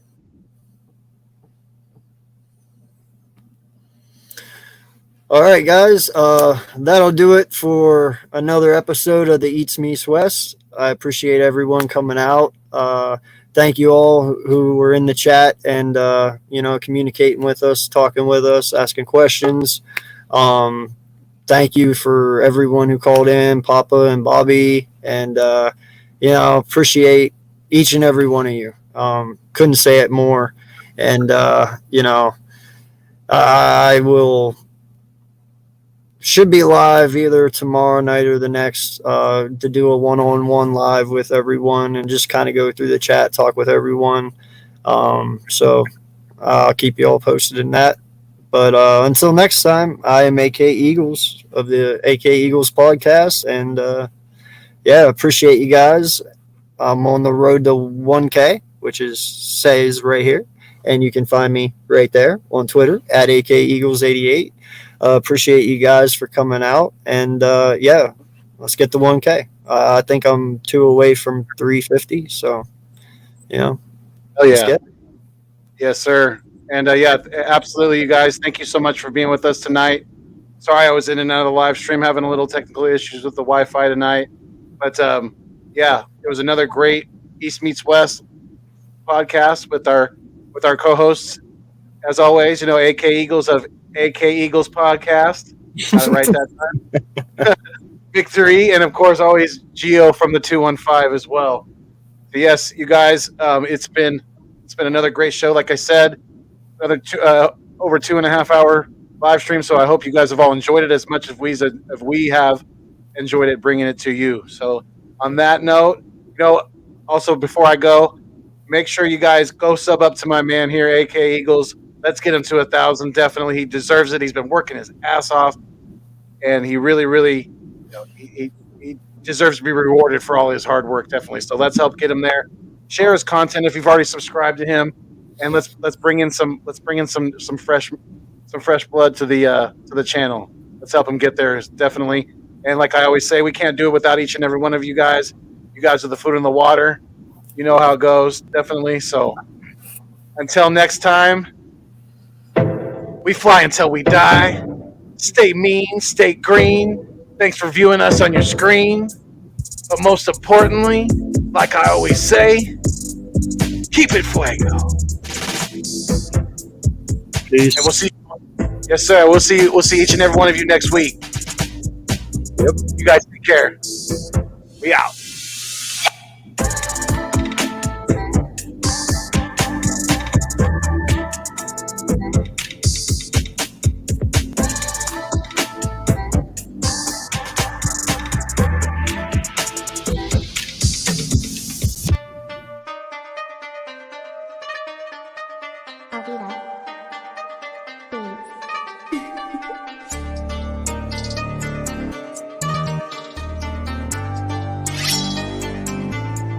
Monk.